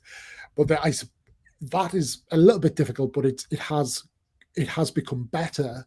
But I suppose I'm fortunate because I am heavily a Lego Star Wars creator. So pretty much 90% of the videos that I make has the Lego Star Wars and the Star Wars hashtag in. And when TikTok's listening to what I'm saying, quite often I'm talking about Star Wars, or I'm talking about Darth Vader, and it could be talking about Lego, but it hears me talking about these Star Wars names, so it keeps me all right in that respect. But yeah, the algorithm is she's a mean beast, that's for sure. Yeah. And you can't do you, this is a good question, because I was so obsessed with this. Do you time your TikToks? So there are a couple ways to go about it. In short, no. I honestly don't think it matters. I No, literally it will drop doesn't. TikToks at 3 a.m, and they do fantastic. And I Mhm. will drop TikToks at noon my time, where everyone's on their lunch break, and they don't do as well. So it depends. But I will say, so if you have your account set up as a creator account, you have like the analytics and all that, you can go on there and it'll show you when the majority of your followers are on in your analytics. That would be quote unquote the best time to post. So like for me, most of my followers are on around 1 to 1:30 p.m. Pacific Standard Time. So that's when sometimes, like if I happen to create something and I haven't just dropped it, I will just go, this is in my drafts, but it's complete. Okay, well, it's about 1:30. I'm gonna drop it right now. Yeah. But like I will have an idea, like I'll be on live and then something just kind of happens like in my head, and then I get off the live and it's like 11:30 at night. I'll Mhm. make the thing and I'll just drop it because someone somewhere is going to see it. 'Cause it, like no matter what time it is, it's going Yeah. to be right before someone goes to bed somewhere in the world, or someone's getting up and they're getting ready for school, or they're like on the school bus. Like a lot of times, like I'll be live and it's super late for me, and there'll be kids like in the UK. They're like, I'm on my bus on my way to school. I thought I'd just Yeah. drop by and watch you for like 10 minutes. So no matter what time you drop something, someone's going to see it. So in short, I just don't think it truly matters when you No. do it. There are better times than others for Mhm. sure. Like if you really want to get strategic about it, it's just like think about all over the world, like your own time zone, but like in other time zones, breakfast time. Or Yeah. basically think about meal times when the majority of people Poop are waking up, times. when the Poop majority of people are times. going to sleep, when the insomniacs, 1 a.m., they're not going to bed, so they're going to get on TikTok and scroll for a bit. That's not a Yeah. bad time. And the same thing goes with going live. Like a lot of people are like, "Do you sleep? You're always on live." I'm like, "No, I'm not always on live, but you see me on live a lot because I know when you People are and the there. majority Yeah. of the common folk are going to be on TikTok Yeah. because it's going to be during meal time because that's when you're not at work and Mhm. you are eating dinner and you don't feel like watching TV and maybe your family's not home, so you just go on your phone and you're like, I'm going to watch a couple TikToks or I'm going to go tune into someone's live for like 10 minutes. So just knowing when people are going to most likely be on their phones and your analytics in your profile can definitely help serve as a guide for that sort of thing. Um, but ultimately, it doesn't really matter. You just kind of do what you want when you want to, and it will either work or it doesn't. And that's kind of how it is because it's TikTok, it's random. And that is, so I agree with everything you said there, but that the killer part is, at the same time it might not even matter. Like that's the Mhm. thing. Like you can stress about it so much, but just, and like there's nothing worse. Like when I went through that period of like time, like I can't drop, I've got this video, I've made this video is awesome, I love this video, but I can't drop it for another hour because that's the peak. Just drop it, just let it go. It Yes, it'll pick up in an hour because people will come out Yeah, and they'll and engage, and like yeah, just let and it go. like if you drop it earlier and it gets a chance to like kind of like slowly make its Yeah. way out, by the time that peak hour hits, it's gonna have been out long enough to where maybe Mhm. it'll get even more viewership. Yeah. but it's And I always totally a find, gamble. So if you don't want to develop a gambling addiction, maybe TikTok's not for you. But there's definitely a lot of risk and chance in TikTok, but there's also a lot of things you can do to have some control in the situation. And it's just being you, kind of knowing your audience. I guess everything I've said to this point is basically know your audience and cater towards your audience while still at the same time being true to yourself and what you want to do. And you'll attract the right people that resonate kind of with who you are as a person, what you believe in, and what you like to do. No matter what your niche is. Prime example of that as well is, I think some people will look at it and think, you know, you're American, I'm British, we're 8 hours apart, so our whole timing is very different. But then JB Bricks, who does the whole here's how to make, and then he makes like custom Lego figures of celebrities and all that. He lives 20 minutes up the road from me. But his audience is vast majority, last time I spoke to him about it, American. So he and I then have very different schedules. So he and I could post at exactly the same time, and then it's very different because of kind of our following and even our engaging audience is very different, and obviously we're very different content in that. But yeah, I think that, and that's the point. It's not about, that's where the algorithm doesn't establish what the best time it is. You kind of establish that by the audience that you capture. The algorithm then plays to the audience that you build. And everybody's different. So, and do you know, the one thing I would say is don't stress, don't sweat it. If you want to start posting videos and play around with times, I've started posting videos at 7 a.m. to that exact point, because people are getting up, they're having breakfast, they're pooping at that time of morning. People watch TikTok while they're pooping. And then like, kids sitting in the car on the way to school or on the bus and stuff, like they'll scroll through videos. So it is a good time to get things out. But yeah, just don't sweat it in that regards. Yeah. And I mean, I made the mistake when I first started doing content and going lives. I would work during the day because I used to be it's through Instacart. I don't know if you know what that is, where it's like people go and shop groceries and then we'll deliver it. And so like during the height of the pandemic, I did that for a lot of elderly people that were like scared of the virus. So they would tip me really well. So I wanted to work in this gig base. So the more I worked, the more I got paid. So I would get up at 7 in the morning and work straight all the way until like 8 p.m., 8 or 9 p.m. Obviously, like, you know, taking the breaks I need to like eat and stuff. But then I'd get home and it's like, well, I worked all day. I want to go do Lego. And I would start Lego at like 9 p.m. And then I would stay on live until much later. And for me, it's super late. I might get a few people from America that are, you know, insomniacs and they're not going to go to bed till super late. Most of the people I got early on were actually from the UK because that's like earlier in the day for them. And so most of my following, like I think about half of my following is actually from that time zone, like over like the UK and all that. So when I wanted to go live during the middle of the day, like for me, like if I were to go live like right now, which I have been doing a lot more recently, I don't get too many of those people because they're going to bed. So it's like I kind of built a following in this one time zone because I'd go on this time. So now I feel like if I want to engage everybody, I have to go live almost multiple times a day, which is kind of what I've been doing. It's like I'll go live early in the morning for a little bit. I'll go live, you know, in the middle of the day for a little bit, and then I'll be on a longer live later in the evening because that's when the majority of my followers are active on TikTok. So you can definitely take yourself into a hole because I can't just go on my page and be like, all right, guys, you guys need to set an alarm for 3 a.m. your time if you want to catch me at a convenient time for me. You know what I mean? I'm not going to do that because then I'm going to have no viewership. I'm going to lose everything. Exactly.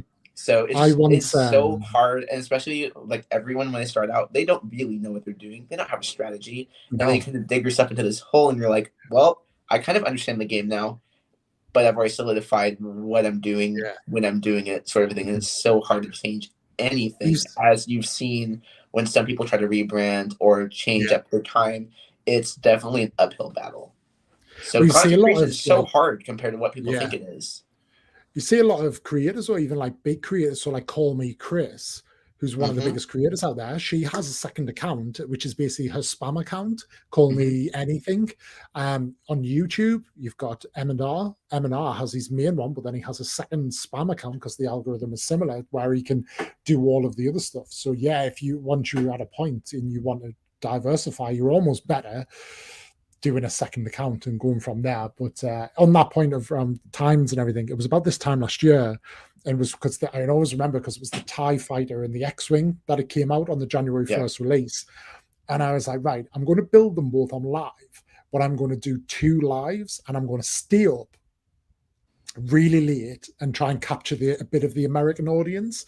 So I built the TIE Fighter first around this kind of time, and then I stayed up till like 3 a.m. our time. So it was kind of like tea time in America, like dinner time in America, expecting to see more kind of American viewers tune in. And basically all of my British followers who would usually join my lives then stayed up really late.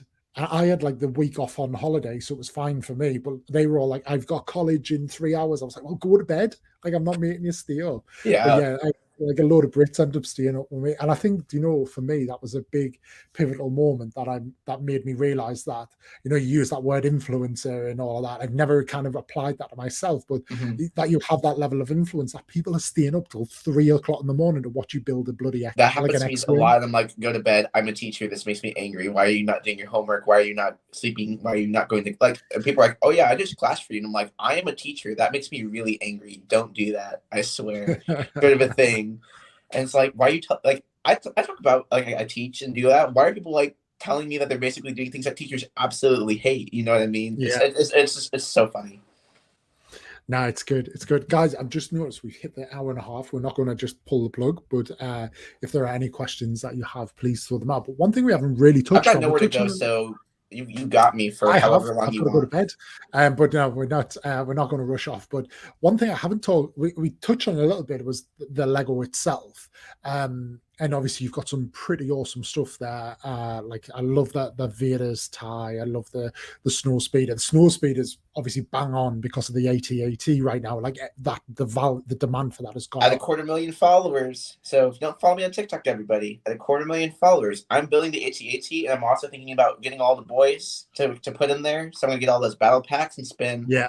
How much does it cost? Did someone like do the running where it's like $100 or whatever to get like enough to put in there, something like that? It'll be more because it can seat 40 snowtroopers, and there's like 5 or so in the actual build. Yeah, and then 4 in the pack. So you're probably looking at about eight packs, $20 a pack, so $160 ish. Yeah, I mean, the good thing is I gotta do it though. Like, if I spent, my parents spent the money because that was my Christmas present, was the AT-AT. Okay, and that's like, nice. I'm like, what do you want for Christmas? And I'm like, well, I'm not getting a PS5 because they don't exist anywhere, so I want the AT-AT. No, I feel like I gotta get all the boys to put in there, because I mean, why? That's such an evil, ingenious design choice that they decided to do with the set. Because they're like, well, there are all these empty chairs, and we have this pack that you can buy. You might as well, They're going to start doing that because people are buying those, and they're making so much money. And nobody can complain, because with the gunship, everybody complained that it wasn't minifigure scale. They've then built the AT-AT minifigure scale, put the seats in for the minifigures. It's like, well, I love the UCS style. And I'm so happy that they did it in a scale to where it's appropriate for minifigs, but it still looks like I used to be, like, when I was younger, I was all about the minifigs. I didn't care if the set was any good or not. Like, I just loved the minifigs. Yeah. And now as I'm older, the sets, like, you can have amazing figs. Okay, it's like I joke about the Bad Batch shuttle a lot. I just don't like the build, but the figs are great. I love the figs, but the build's just not. It's just kind of lackluster for me, so therefore I can't appreciate it as an overall. I haven't built mine yet. I have no motivation to build it. Like, I've never been, but it's that thing that the figs are really cool and it's a good way to get them all. But I'll actually probably build it very soon. But yeah, it's like if it's if the shuttle was just like it's just too small, like you can't fit them all in. It's just too small. If they yeah, like I mean, made it just a little, like I know it's like the same class ship as Palpatine, or like what like his ship, and I know, and I have that set. That's a more appropriate scale size. Like it's still like that minifig scale, but they like clearly cut corners with this one. Like they reused the speeders from like an earlier set. yeah, But I would have just gotten rid of the speeder, added like 200 more pieces, and made a more complete looking ship build, and that be the yeah. only build. Have all the figures and the gonk droid and all that the same, and that'd be a lot like just a much better set. But I will No, forever slander that set because everyone's like, it's so good. And I'm like, you were lying to no, yourself. it's not. It's not. And it's Yeah. $100. That's what I can't get over. It's $100 for that thing. And it's not $100 worth of bricks. I think you're paying for the figs, honestly. Yeah, 100%. And it's that thing like, will they do those figs again? They might do those characters again, but in different styles, and because they wore different outfits in disguise and stuff. So yeah, I want a UCS Camino Laboratories set because we've yet to get anything. But I know Lego as a company is really terrified of the prequels for some reason. They just don't like making prequel sets. They just kind of like they've done some with the Phantom Menace, but like all we've really gotten from Revenge of the Sith is we got like that one General Grievous set. Like I have like the one with like his bike speeder and like the oh gosh, what's the lizard? Oh, I always forget its name. I don't know. I know what you mean. But that's though, a cool one. I have that one, and then the Duel on Mustafar. That's like all we've really gotten from that. And Yeah, there's had, like, so many 3. great things that you can do with like from that movie. Like I want to see a UCS Jedi Temple sort of a thing. That would just be a cool thing to have. Like Yeah, you could literally. I mean, it would look odd, but you can put it in like a modular city, and it would probably look cool. I don't know. no, I think it would be awesome. I think it's I think the Jedi Temple, like, probably Master Builder series, because then for the figs, but get that in there would be. It's probably one of the most in-demand sets that isn't even rumored to be happening yet. I think it would absolute print money for them. I think as well, Padme's ship, both the one in those are beautiful. Yeah, those would be great. That could be like $150. Like make it scale kind of like the A-wing, I guess, is about the appropriate size. They could have, so everyone's talking about that $500 set Star Wars one that's like been confirmed. A lot of people think that with the globe, it's a precursor to the Death Star. That would be cool. I don't think that's what it is because Attack of the Clones came out in 2002. It's 2022, 20th anniversary of Attack of the Clones. I'm hoping for like some Battle of Geonosis Arena. That's what I would love to see.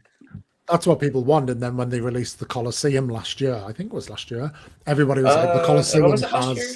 Yeah. I mean, it would be fairly similar.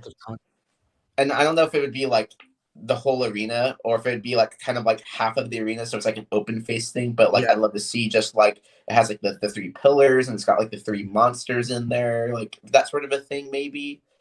But it would also be like it's similar to the Roman Colosseum, but like it would be like just like that Geonosis like architecture design, because I love the architecture series, so like I'm a bit of an architecture nut, so seeing like that kind of design style would be more unique for that set. That would just be something cool to have because it's something we don't have that I feel like a lot of Star Wars fans just want, and it's about the right price point, I'd say. I think as well, like for me, we've had so many of Boba Fett's Slave One. Yeah, we've had one Jango Fett one. Like, give us now. Jango Fett Slave One is not going to be the $500 set by any means. But, but I would love that set. But I've always said with that, make it exactly the same as Boba Fett's one, but just change the colors. And I don't know if Boba made any modifications to it, but make it so they're not different scales. They are the same ship side by side. Yeah, but we're relevant to their on-screen appearance. But yeah, I think. And put a seismic charge in there because that's what everyone's obsessed with these days. Just put the seismic charge in there. Why not? Yeah, just like drop it out. Like that would be so, especially from my Lego TikTok as well. Like just find the sound of the seismic charge and recreate it with Lego. Yeah, or Could go yes, wrong. or something really cool where you could have like it would have like a stand and or like those like clear things and it has like the charge like hanging off of it and like a way to Mhm. like build like a blue ring around it, like just something that would be very possible but Yeah, from Lego, but it'd be like different. And that's what I like. I love the Lego idea line because yeah, that's where everything is very unique and there's very new techniques being used and just Legos being used in very different ways each set yeah. that they release. And that's why I'm like mostly invested in that line over Star Wars or anything else. Like I'm Mhm. a huge Star Wars fan. Like my dad saw the original movie like when it came out. He was like 12 at the time. So like he raised me on all that, but like I'm kind of like I'm still obviously like I got like I still have the Star Destroyer and the AT-AT in my backlog and two massive boxes just kind of like staring at me on the wall over here that I'm gonna eventually be putting together. But like the Lego ideas sets are what are really captivating my attention right now Mhm. because of just how unique each one is. And also seeing that people that aren't associated with the Lego design team are the main catalyst for the design of all of these sets. Yeah. 100%. I mean, I've got, you can just see the orange stripe on the bottom of the Winnie the Pooh set. That's a And I good love one. that set. And I was talking about it on the TikTok live before this. People were asking if I'm going to build it. And I would love to build it, but I'm at a point in my life where my wife and I are trying to like start a family. So, and I think like everyone grows up and at some point watches Winnie the Pooh. So like for me, I might hang on to it for 5, 6 years to Yeah. hopefully have a child and they kind of familiarize with them and it's my introduction to them to Lego. But yeah, I love all of the idea stuff. I haven't picked up the Friends Central Perk and the apartment, but grew up watching Friends, want to get that. And Yeah. gutted I missed the Big Bang Theory set because that has spiked massively Same. in price. Yeah. But like I mean Uh, even like with my girlfriend, she was like, "So what are you gonna do with your Lego?" And I'm like, "I'm gonna like this is like my hobby. Like this is what I'm gonna keep doing. Like this is my one thing outside of like my actual job." And we talked about like, well, if and when we have like kids, this is like what I want to do with them is like expose them to Lego, and then yeah, subsequently, oh, I love building the Star Wars one. Can we watch the movies? Like that's how I want to like introduce yeah, them to that sort of stuff because I love all the nerd stuff. And I want my kids to basically be like me in that way, where they can like find appreciation for that sort of a thing. yeah. Because it's just it just makes you have like just I feel like I have a good imagination, and it's all because of Mhm. growing up watching all that stuff in combination with doing Lego. And a lot of times I would do that stuff at the same time, or I would be building like, gosh, one of the various Playscale Millennium Falcons, one of the Mhm. older ones, and I'd be watching A New Hope. And that's like a vivid memory in my childhood because those were like two of my favorite things to do. And I was doing it at the same time. And I just kind of remember stuff like that. And I want Mhm. my future kids to have like that same kind of experience because 100% with I talked you. to so many people my age that just didn't have that sort Yeah. of experience growing up, and they're so lame and dry, and I don't like talking to them because they're so boring. Mhm. But then I talk to people like you and like all the people that are like, have similar tastes and backgrounds, and those are the people I vibe with the most. Yeah. So Yeah, it's like it was weird because I didn't think about my childhood with Lego until I start doing this, but I always like had it in my head and I always knew I wanted to get when I was like we bought the house and like it was always a goal to have a room in the house that was my Lego room and kind of build that collection. But then I started looking back and thinking, well, actually, as a child, like my dad used to sit and we built a house together, and I always remember that being like my project, and we would come home from school and we'd build like this house and we worked on this house where we basically built our house in Lego. And yeah, I never thought about that.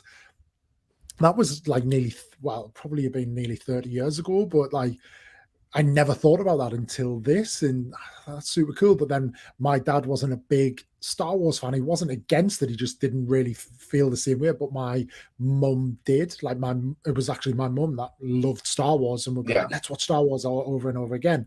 So like I got that kind of connection from both. But yeah, I totally get that. It's like that's what I want. And I don't know if you follow or you've came across Preston Builds. Yes, I have. Here in the UK. Like he lives the dream for me because he's got his son. The son's Preston. Yeah. And they sit and build Lego together, and his wife kind of gets involved as well. Like he's just he jokes about how his wife is like anti him spending money, but hey, I mean, support. Like when I first met my girlfriend, and I was like, all right, this is what I do. This is what I spend my money on. Does this work? Because this is like non-negotiable for me. And she was like, not only is it okay with me, but for your birthday, maybe I'll get you something.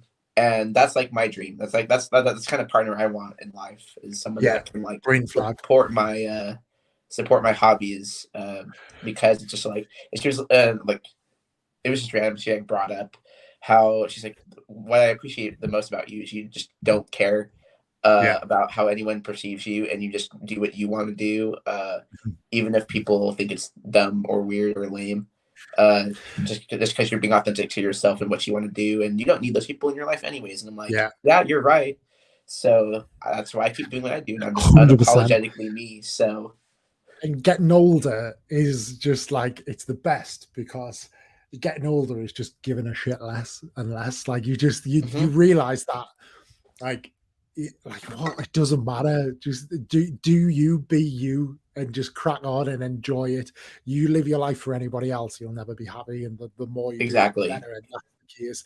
And it's quite interesting to see that, because I think a lot of people within social media, and go back that word influencer, do that. They live that. And I almost, to the outside eye, you and I are grouped up with them, but from the inside we are very different, because what we're doing is kind of living our kind of love in that way. But yeah, I'm the same. I mean, my wife has no interest in Star Wars. She has no interest in Lego. But every year when it comes to my birthday or Christmas, she goes all out. I mean, she got me the Cantina for Christmas in 2020. She got me a few bits of 2021. She she absolutely supports it, but is like, you go upstairs and build it now, because I'm kind of done, So, but at least like they understand that it's important to you, and therefore because it's important to you, it should be important to them, because if they care about you, they'll support what you enjoy. If they're like a truly supporting, non-manipulative partner, and like that's like what I determined.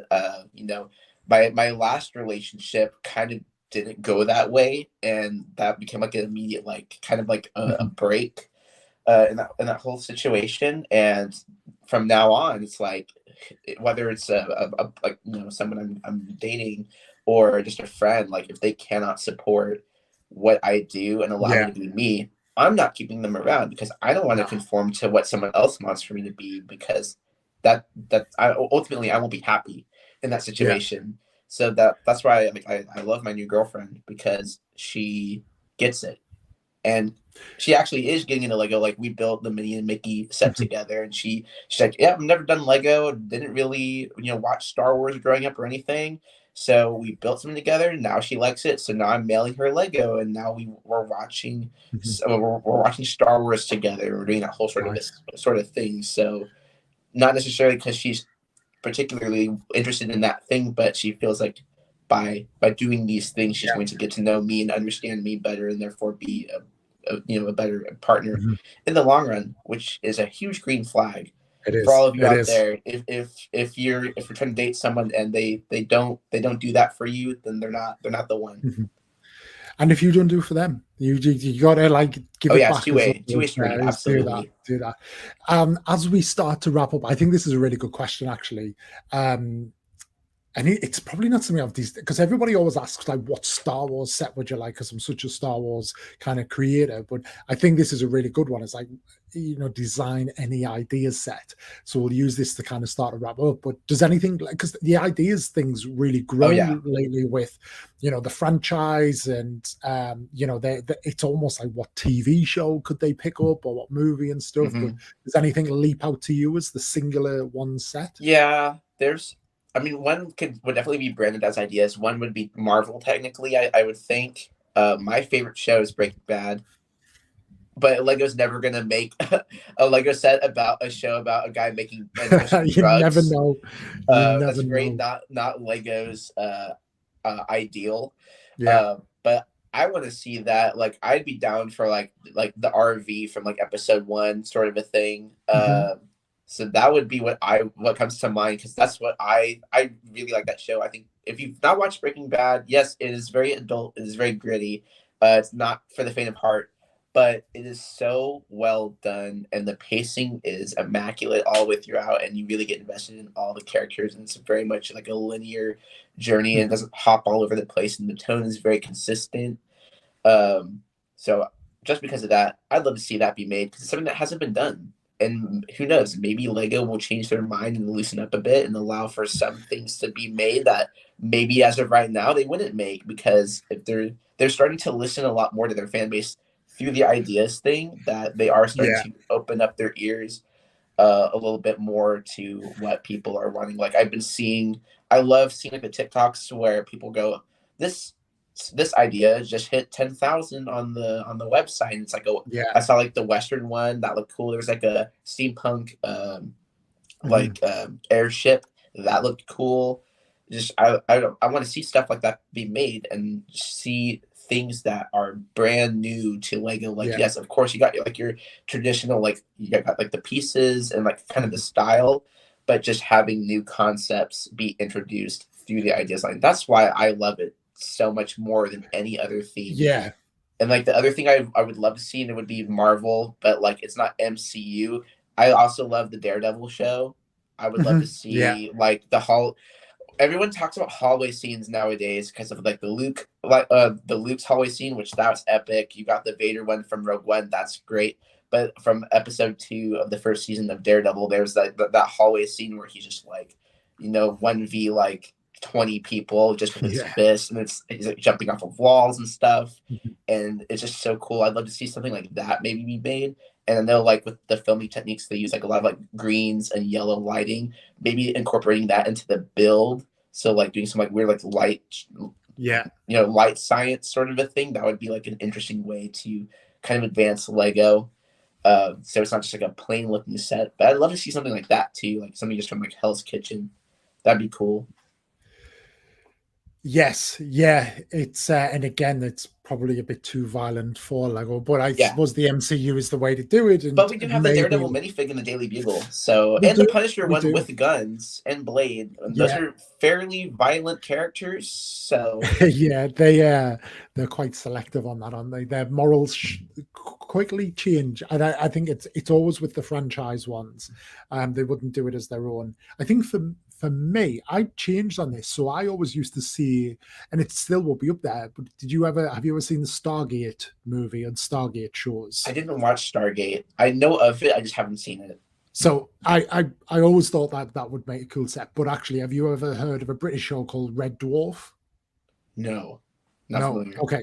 So it's sci-fi, but it's 100% comedy, and it's very British comedy. But they have like a ship, like a small ship. It's called Starbug, and it's just, you look at it and it's made for Lego, and then you could expand it out. That Red Dwarf is like the mothership, and Starbug comes off Red Dwarf. Like that would have been a good one as well. And it's very. Would it be similar to like the style of how like the Phantom works with the Ghost? And no, so Red Dwarf was huge. It was like a big mining ship. Starbug was just one of the shuttles that they took off.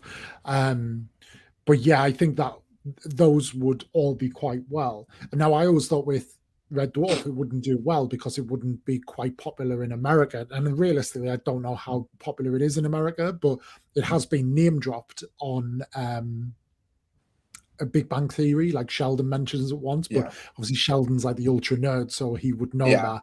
But then another one in that would be Doctor Who, like a Doctor Who TARDIS. They did that one set. I mean, I wasn't collecting at that time, but I do know about it. There was like a whole like TARDIS thing, right? That they made an official like idea set. Okay.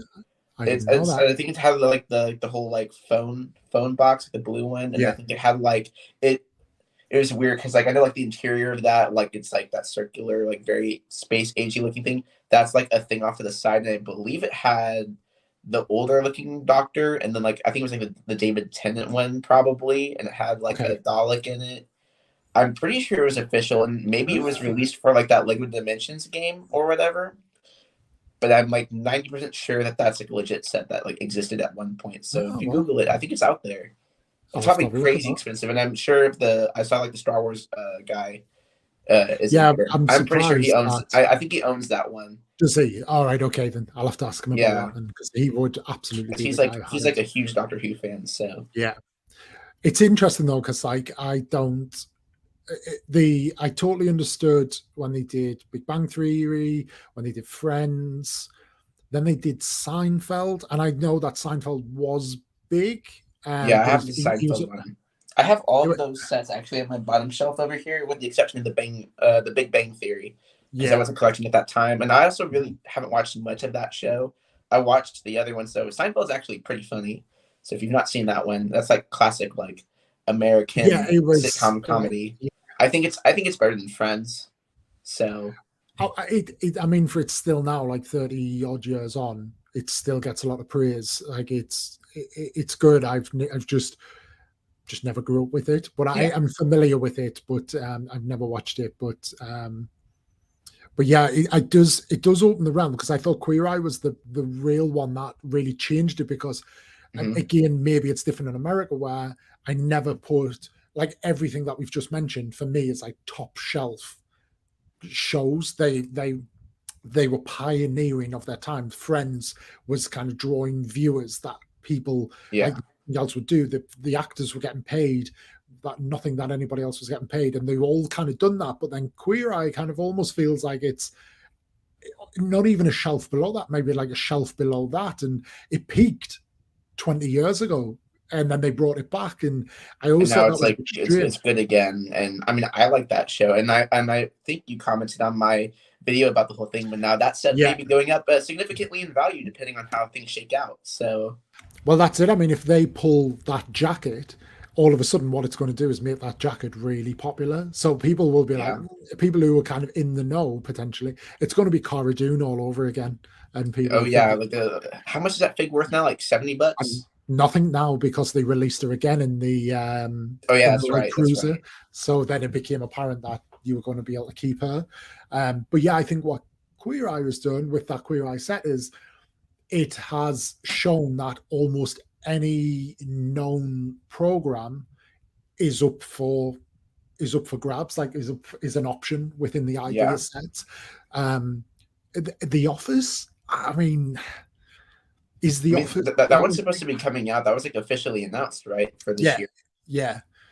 But I know, I think probably again the American Office is bigger in America than it is kind of Yeah. anywhere Oh yeah. No, else. that's But like a huge, like from like for like the '90s generation, like early 2000s, late '90s, yeah, like the millennial generation in America. That's like their flagship of meme culture and mhm. all of that. I would also love to Yes, see one of those like TV sets made for Parks and Rec. That's probably one of my favorite sitcoms I've ever seen, because it's kind of like again, The Office, but like I think it's actually funny. Like The Office is kind of funny, but like you have to like really dig into it to like yeah. really understand. Whereas like Parks and Rec is more of like surface level, and you can kind of just casually enjoy it, sort of a thing. So that's more my speed. So it's interesting because a lot of Brits say Brooklyn Nine-Nine and Brixton's Brits. Oh, that's a good one too. Um, I love that one. but whenever I speak to Americans like yourself, everybody always says Parks and like the demand for Parks and Rec is absolutely there. Britain, correct me if I'm wrong on this, or anybody correct me if I'm wrong. I have never seen Parks and Rec, but I've never even seen it on in the UK. So it might be on a Mhm. buried channel, but I know what it is through memes. That's how I know what it is. I know that is from Parks and Rec, and I know the characters in it through that. I don't know any of their names, but I recognize a meme and be like, "Oh, I think that's Parks and Rec." But It's not like on yeah, a streaming service for you all. if it is, it's not well publicized. It's It's just not probably. a I mean, thing it's got to here. be like at least on Amazon, probably. I mean, I watched it when it was on Netflix. I think it's off of there now because that was a little while ago. Because the show ran from like the early like 2010s to like 2015, sort of a thing. Right. Like it was, I remember like ending around 2016 because they were talking about that U.S. Presidential election towards the end of that show. So yeah, he's apparently saying it's neither not it's on on any. anywhere here streaming No, services. Ooh. Well, if you are able to weird. locate it somehow, that's definitely one to check out. It's a good one. Get a VPN and watch it on Yeah. American. I've just come up with one. I think one that would be at a level that is worthwhile, but whether they would do it or not, I don't. I don't think so. 2.5 Men, like the Ooh. Beach House. Yeah. But I don't know if they do a Charlie Sheen minifig. Yeah. Yeah. That would be cool, but like they're like trying to be like very PC about everything these days, because I mean you see like how, I mean, with the whole Jabba's Palace thing, that very like, I mean, come on, we're reaching here. But you know, the way that was all handled, it's like, well, they're like treading on ice, I swear, over like the smallest of things, sort of a thing. And it's for how like they like how Lego was targeted when that's literally a Star Wars thing. Like Target Star Wars, that's who designed it. They're just taking the template and copying it and making it into like a Lego form. That's it. Well, I suppose they could always do the Ashton Kutcher one, but I think like for me, 2.5 Men was always Charlie Sheen. It was always Charlie Harper. But I do think that would be quite a cool little set, and that would work. And it was at that level because of Charlie Sheen. Like it was kind of at its peak. It was right up there as one of the kind of the big shows. So yeah, I'm going to go that one. When anybody ever asks, what would you like as an idea set? That is my answer until I think of something better. So I'd also love to see a collector series Quidditch pitch for Harry Potter. I'm also a huge Harry Potter fan. I mean, given my shelf, but that's something that I'd love to see. Like, I mean, you get like the little playstyle sets, but like, I want to see like the big towers. I know some people have done mocks. Mocks are great, but like, I don't know. I'm more of like a sets guy. Like mocks are cool. Yeah. But, like, I don't know. There's something different about like a Lego set that just kind of feels different than like just doing your own thing. As awesome as it is to be creative and doing your own thing, it just, I don't know. I'm totally with you on that. I think I'm always super impressed by people who can build something from bricks, like Ethan the Artisan. I'm always blown away with what he can build, and then even like the mocks of like a city and how they all come together. Really impressed by them, but I never really have the energy, desire to put into it. And I think that's what it comes down to. It's time. I know that you can't just kind of pick up and build. There is an element of planning and okay, what parts do I need? That tires me out alone. And I just think that I'm just going to build a set. So and I mean, and I use like in my normal job, like creating and teaching music, I am using that part of my brain literally 90% of my day. So for me, therapy is going and sitting down with an instruction manual. You tell me what to do. I'm going to do exactly what you say. And that kind of shuts off that part of my brain so I can focus on this other thing. And that's why I like doing the sets. I'm just like, you only do sets with instructions. That's so boring. I'm like, well, my life is mainly creative. So this is a completely different side. And they're the people that work the boring office job and they want to, you know, be able to flex their creative muscle. And that's when doing the mocks is a great opportunity for that. So there's different things for different people. Yeah. And having the freedom to play well, as Lego says, being able to just kind of do whatever you want to do with, like, here's the brick system, have at it. And that's the beauty of the company and why they're still around and as relevant as they are all these years later. Exactly. And I totally agree with that. And I did that video the other day and I feel for the guy a little bit because he's taking a pounding at the minute on stitches. But he'd said about destroying boxes and mixing your parts up. And I was like, nah, like if you want to do that, totally support you do that. Yeah, that one dude that used to work for like the Lego at a Lego store. I saw that and I'm like, who does he think he is? Like, just because you work at the Lego store doesn't mean you are the official authority on what people can and can't do. I think that's what he was trying to say is like, look, this is what Lego tell us, but they tell us not to see anything. But like Lego want you to be creative and all that. But it's like, well, I think for me, when we talk about the sets and stuff, I think there's two different types of Lego. Like all of the franchise stuff is to be built. I think that the traditional Lego stuff, like especially City and just like all of their stuff is that more creative stuff. Like I just couldn't imagine taking a Star Wars set and change it. Like, I've done a couple of little mods on a couple of things that I think could have been done better and other people have done, but yeah, like I wouldn't be buying an X-Wing or something to get a specific part out of it or anything like that. Oh yeah. It's no, that's not for me. But If it's not good as a set, I don't want it. Like, I love the Ultimate Collector Series line. Yeah, they're expensive, but like the quality is what I'm looking for. Like, as the more mature Lego collector, like there are some great playscale sets. Don't get me wrong. I own obviously quite a few, but like those really like gargantuan, well thought out detail ones. Like I love. Or that's on. It's all mirrored. The Hogwarts Castle, I love how that thing looks, and like it's a ton of small pieces, but like the pacing of the build was good, and it just looks great, and that's kind of what I vibe with in my own personal collection. And I know for some people that is very much not in their wheelhouse, and I understand that, and they like the play scale stuff because it's more affordable or just fits like their needs and their wants. Like they want to be able to play with their Lego a lot more, and that's perfectly fine. Or the minifigs. A lot of people pick up the smaller sets for the minifigs. Yeah, like I know, like Wasteland Rabbit, he's the minifig guy. He just pretty much collects minifigs. He has some sets, obviously, but like some people collect for different reasons. And again, that's what's awesome about the freedom of Lego is you can do what you want with it, and people have different accounts. Like he's the minifig guy. I'm the, I will build the newest set and tell you all about it, whether it's good or bad, and my overall thoughts. And like we provide different services for the same niche for people, sort of a thing. Like some people do like Lego news and all that. So yeah, exactly. And like it's so diverse. There's totally different types of builders, and there are also totally different types of like creators as well, which is all pretty cool.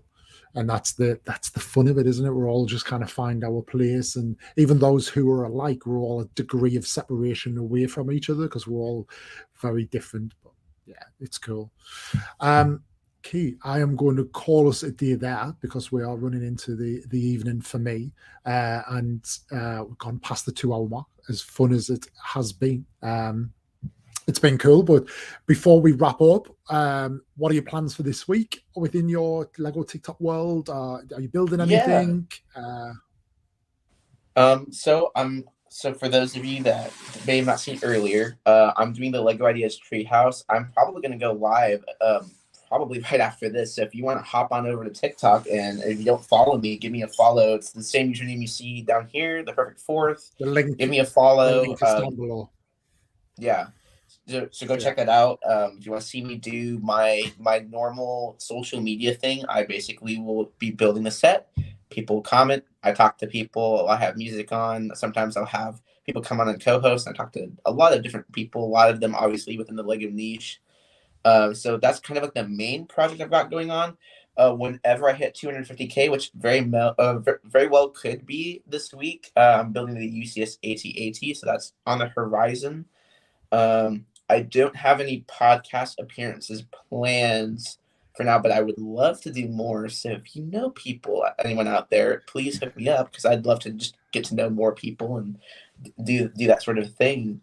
But otherwise, I'm going to just be kind of hanging out in TikTok land. I want to try to maybe branch out, do some reels on Instagram, try the shorts thing on YouTube, and just look out for me there. Everything, all my socials, same username, so I'm not hard to find. Also, my actual name is, it's there, but also it's in my bio on TikTok, so I'm pretty easy to find. And I do talk to everybody, so don't be a stranger. So yeah, definitely get yourself speak to Brad or any of the guys and push yourself to get onto Stud Buds. I would recommend doing that ASAP because they are now only having guests on once a month. So it could be that they start to build up a bit of a queue. So definitely reach out. But I think Brad takes care of all that. So definitely worth speaking to him. But very different. But what's his user on TikTok? I'm not sure. Bricking Up Brad. But he's okay. So Isaac or Brad, I was like, do I follow him? I was like, I know what you're talking about. I follow him. Yeah, just give him a shout. It's funny. I think the last time I talked to him was like when I was first starting out, and I think he like low-key roasted me in the comments on one of my videos, and then he had his hiatus for a while. So I think we're good. We're probably good. Nah, Brad, if you're watching, don't be a stranger. Say hello. He's quite sarcastic, Brad, but in a good way. He's got quite a British sense of humor, I'd say, actually. But yeah, he definitely get on there. They're a very different show altogether. They are very Lego centric. They look at kind of Lego news. They look at kind of Lego trivia. They look at specific themes and runs and all that, and it's very it's very heavy in Lego, so very different altogether, but definitely get on there. Guys, I'll reach out. If you are not watching following Key though, I have linked his TikTok below, but as he said there, the perfect fourth, search on TikTok. As for me, I'll probably do a live build on TikTok this week, so if you see me live, Key, feel free to give me a shout and we'll co-host for a bit, because now we spoke, it'd be good to speak more for sure. Absolutely. Always down to hang. I don't know what I'm going to build. It might be the Bad Batch shuttle, but I have no motivation to build it because I know how bad it is.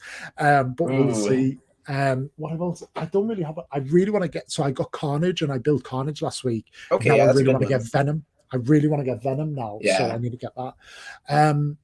So yeah, doing that, and then I don't know when. I'll probably plan it a day or two in advance, maybe Tuesday, Wednesday, Thursday. But then on this time next week, I will be going live. So the Opie-Verse will be 6 p.m. UK times, which will be 1 p.m.